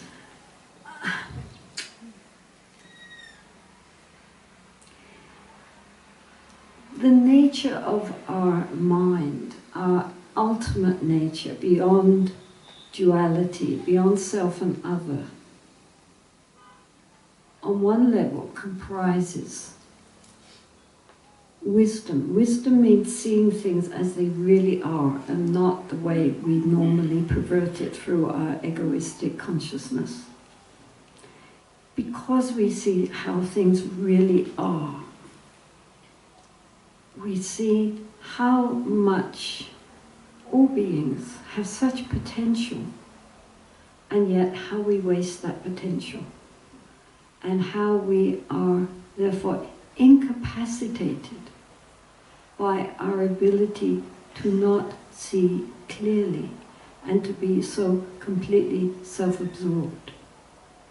And because we see, I mean, the great beings, the Buddhas and Bodhisattvas, they see the situation. Here, as I said, we are really multimillionaires and we think we're beggars. And so we don't make use of our innate qualities. Therefore, they feel great compassion. It's not just for sickness or, starving puppies. Compassion is a real empathy with our predicament, that we have such incredible potential and we waste it again and again and again because we don't recognize our true nature. So that's why wisdom and compassion go together, because the clearer we see the situation, the more our heart opens at how much beings create suffering for themselves and for others and for the whole planet, based on our lack of ability to see things how they really are, to see with clarity our true nature and the true nature of all beings. So that compassion is a very deep level. It's not something superficial. And it's not based on fear. This is why Tara represents that. She's fearless compassion. So Tonglen isn't about being afraid about, well, I better be compassionate to that person because maybe in the future I'll get sick and then I need people to be compassionate to me. It's not based on that at all. It's based on the fact of recognizing our interconnection with all beings, that we're all stuck in the same prison house, and that therefore we can reach out to recognize our interconnection with beings. And the more we recognize our interconnection and the more we arouse our fundamental compassion, the less our self-absorption will dominate, and gradually it will begin to wear away.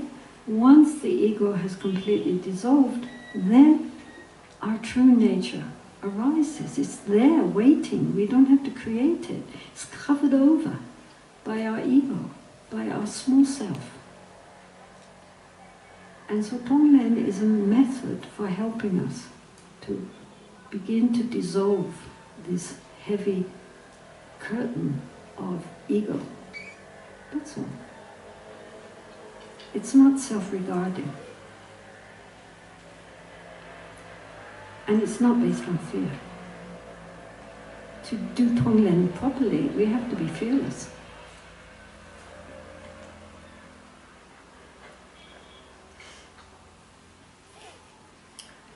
So again, can one do Tonglen for dear ones who have passed away and one feels didn't or couldn't help them enough in their suffering? It's useless. They've gone. That's only our guilt.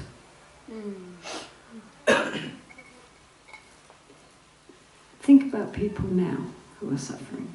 That's more useful. The other ones who've gone, they've gone. They're on their own journey. We don't need to do Tonglen for them. Because, as I say, it's not really concerned about their suffering. It's about how bad I feel because I didn't do enough. So that's counterproductive. Don't bother. Would you please say a few words of the Tara goddess, the instrument in her hand, and what does it symbolize? I think she's holding a lotus.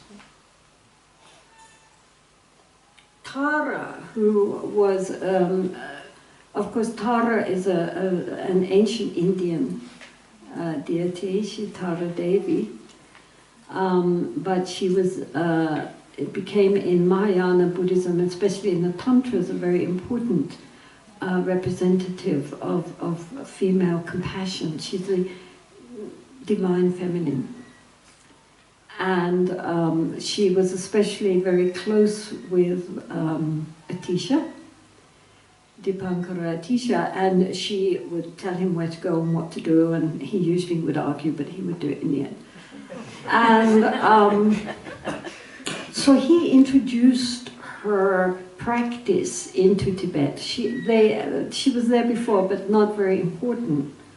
But after Atisha, he very much emphasized the practice of Tara. And so therefore she became very important in all the Tibetan traditions. And what she's also there is what is called the 21 praises of Tara. She has 21 aspects. Some of them very peaceful, some of them quite wrathful, because she comes in all kinds, all colors and all moods. depending on the need. So she's not, compassion isn't always sweet and smiling. She can be quite angry and black, Kali type.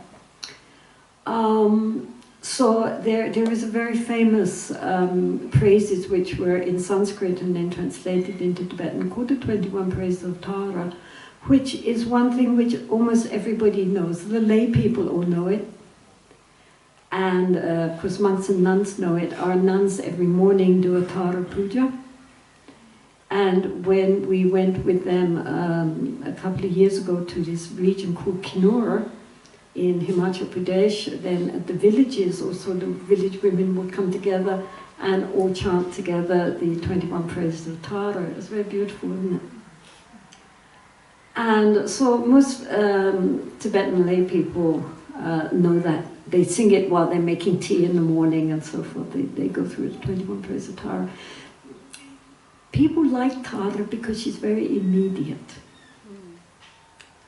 Many deities, you have to propitiate them for a long time, and they're difficult. It's sort of, it reminds me of like, excuse me gentlemen, but like, in the family, then children feel they have to come top of the class or do really well in their exams, and then daddy will pat them on the head and say, well done my boy.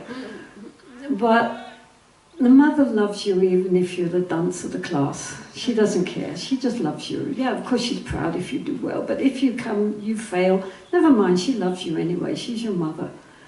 And so that's like Tara, you don't have to reach up to try to touch her. She's leaning down to touch you. She's there holding you up.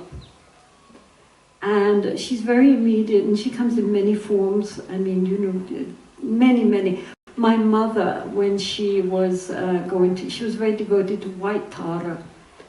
And so my Lama was going to give her an empowerment of white Tara that day. She came to India, lived with me for a time.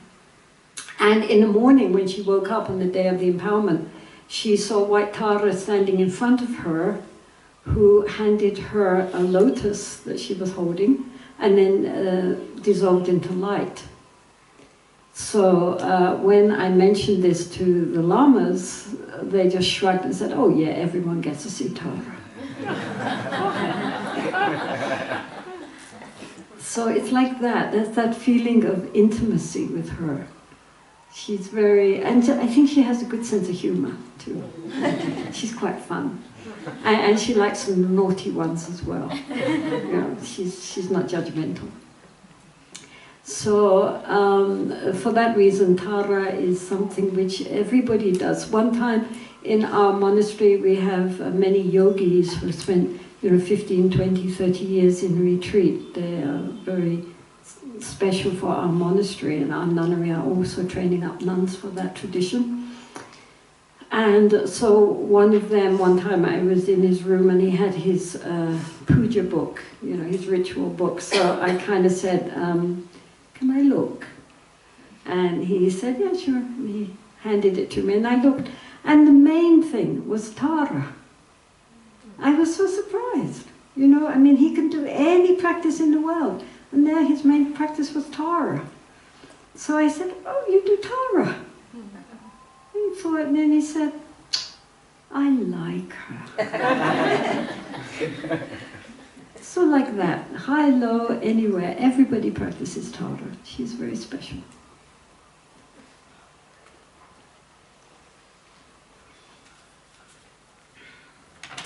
After Tonglen practice today, I was feeling darkness in the chest area, though no negativity. Is this okay? Do we need to do something further? I think you need to bring out the light. As I said, it's very important when we absorb the dark to then immediately transform that, not to harbor darkness inside us. That's not the point, right? The point is to recognize that this darkness is dissolving the ego so that the light can come through. So we really should emphasize that, with the out-breath comes the light. Don't get trapped in the darkness. What should we do with the number of thoughts which come when we close our eyes. Well, we should say everybody, our whole problem is that our mind is out of control and totally distracted, and that we're swept along by our conceptual thinking mind, of course. So therefore, the practice is to develop the ability to ignore the conceptual thinking mind, which is going, it's like a television which is on in your room, and it's going blah blah blah and talking away, but we're not concentrating on the television, we're not looking at the television, we're looking at what we're doing, we're reading our book, or we're working on the computer, or we're doing another task, and we're ignoring, we're not turning the television off, but we're ignoring the television.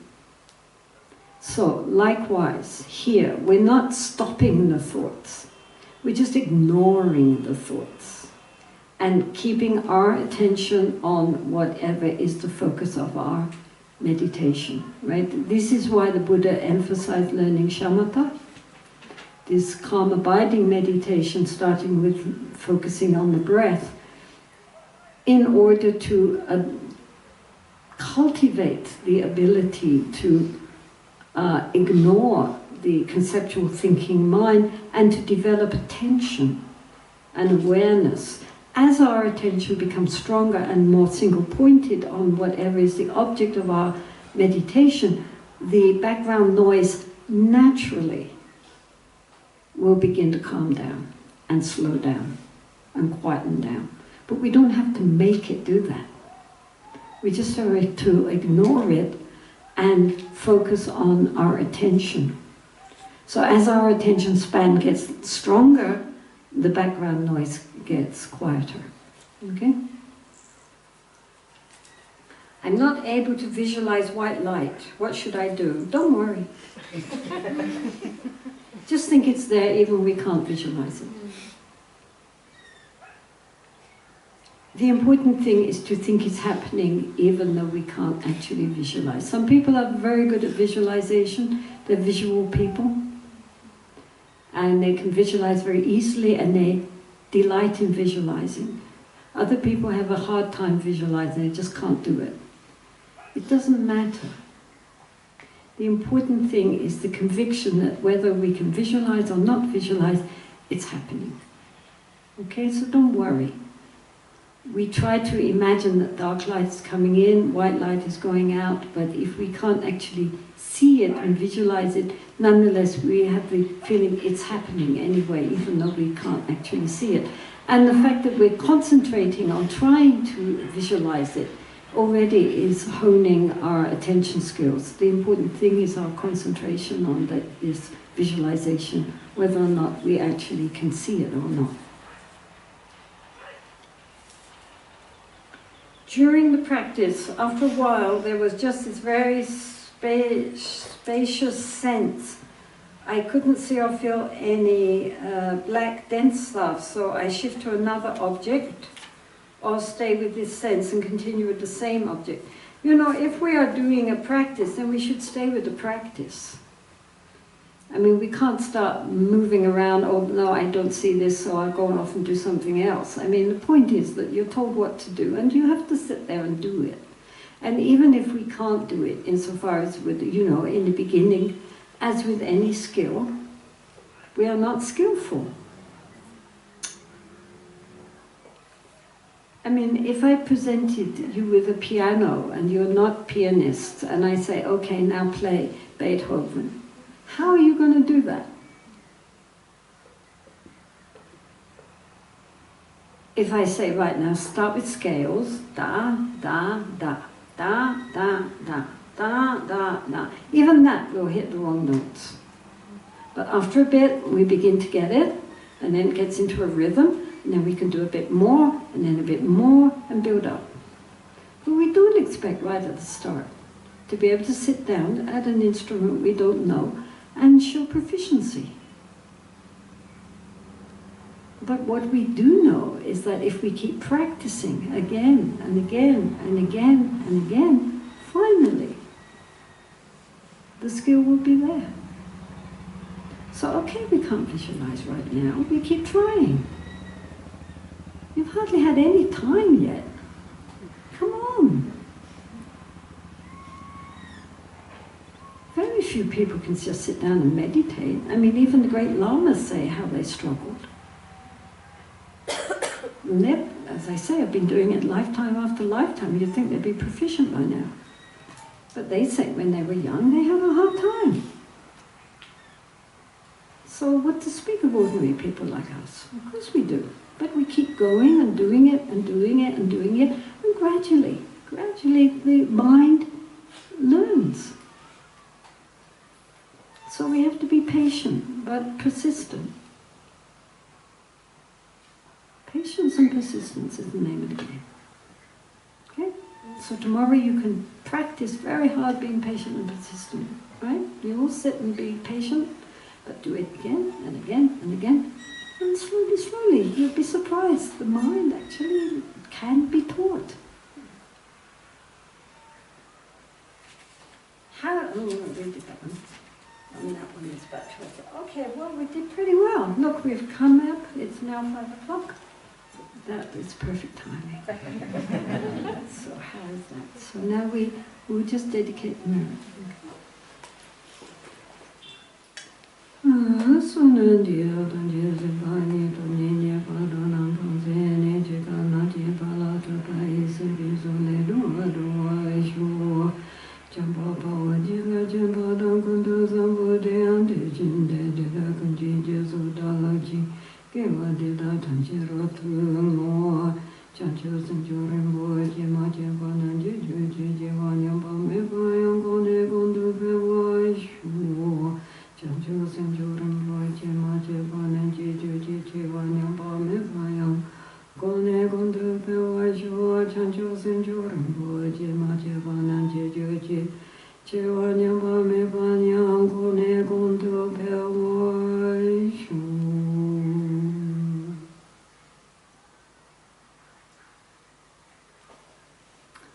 So thank you very much for being here, and please carry on and give it your best, you know.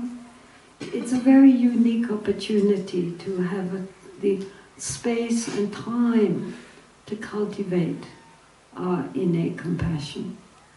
It's not very often in this society we live in that we have the opportunity for this, so please don't waste it. Please, you know, tomorrow really put your heart into practicing again and again and again, so that slowly the heart is trained. Because, you know, everything depends on our heart-mind. We think it's out of other people, we think it's out of situations, but in the end, our happiness or unhappiness depends on our own mind, our own heart. And so we think that, again, that our happiness depends on us cultivating only the happiness for ourselves, and then we discover that genuine happiness is wishing happiness for others. So please, this is a very important practice. As I say, for many centuries it was kept secret because they felt ordinary people can't do that. They would never want to take on the sufferings of others and give out their own well-being. How can they do that? You can't expect that. And I think they were surprised to discover actually people can do that. Actually, it's meaningful. That this is what people need to know, and people want to know, and people want to practice.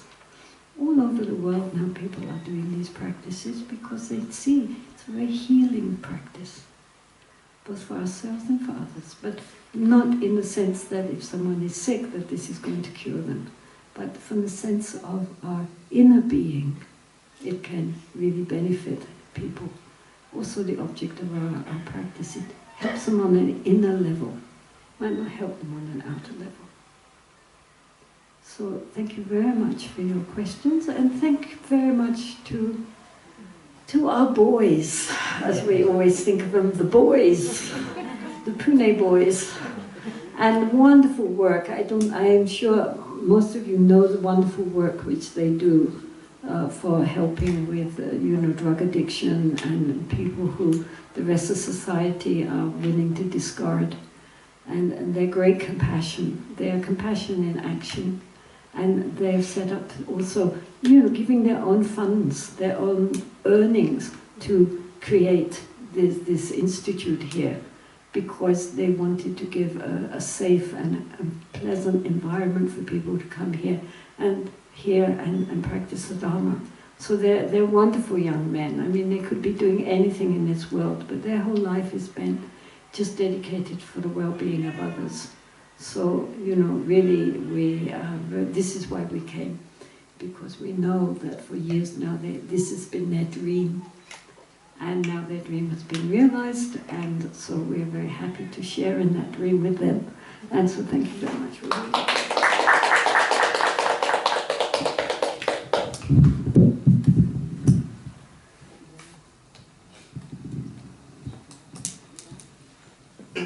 Just a couple of words. So, firstly, I'd like to express my deepest gratitude for Jetsunma and Eileen for taking the time, coming here, spending a day with us. I have been after them for quite a while actually. I know how busy they are. But really, it's been my joy on so many levels that you're here. And that center is blessed to have you come here and speak to us. And we hope that Jetsunma keeps coming again and again, like she comes to Pune. And my request is that she stays here next time. I'm sure all of us want that. Thank you to all the partner organizations also in Pune who have made this happen, WCCLF, and thank you all of you who have come here, taken out time, helped out, and thank you especially for a couple of people who said we're not going to do a vote of thanks, you have to go and talk. So here I am.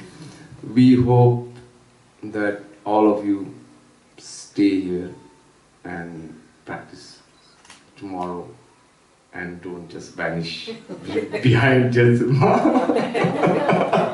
No, please stay. Please stay. This is a unique opportunity. Don't run away. Don't be cowards. Okay? Stay and practice. Yes, I think so too. So, thank you everyone. I hope to see you tomorrow after I drop Jetsunma and come back. Thank you. Can we all gather and take group photographs and then we shall close this.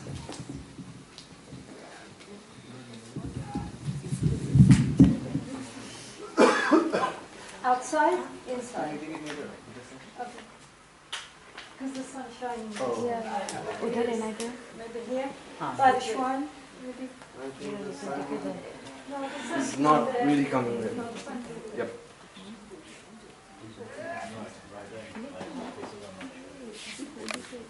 But maybe dark this way.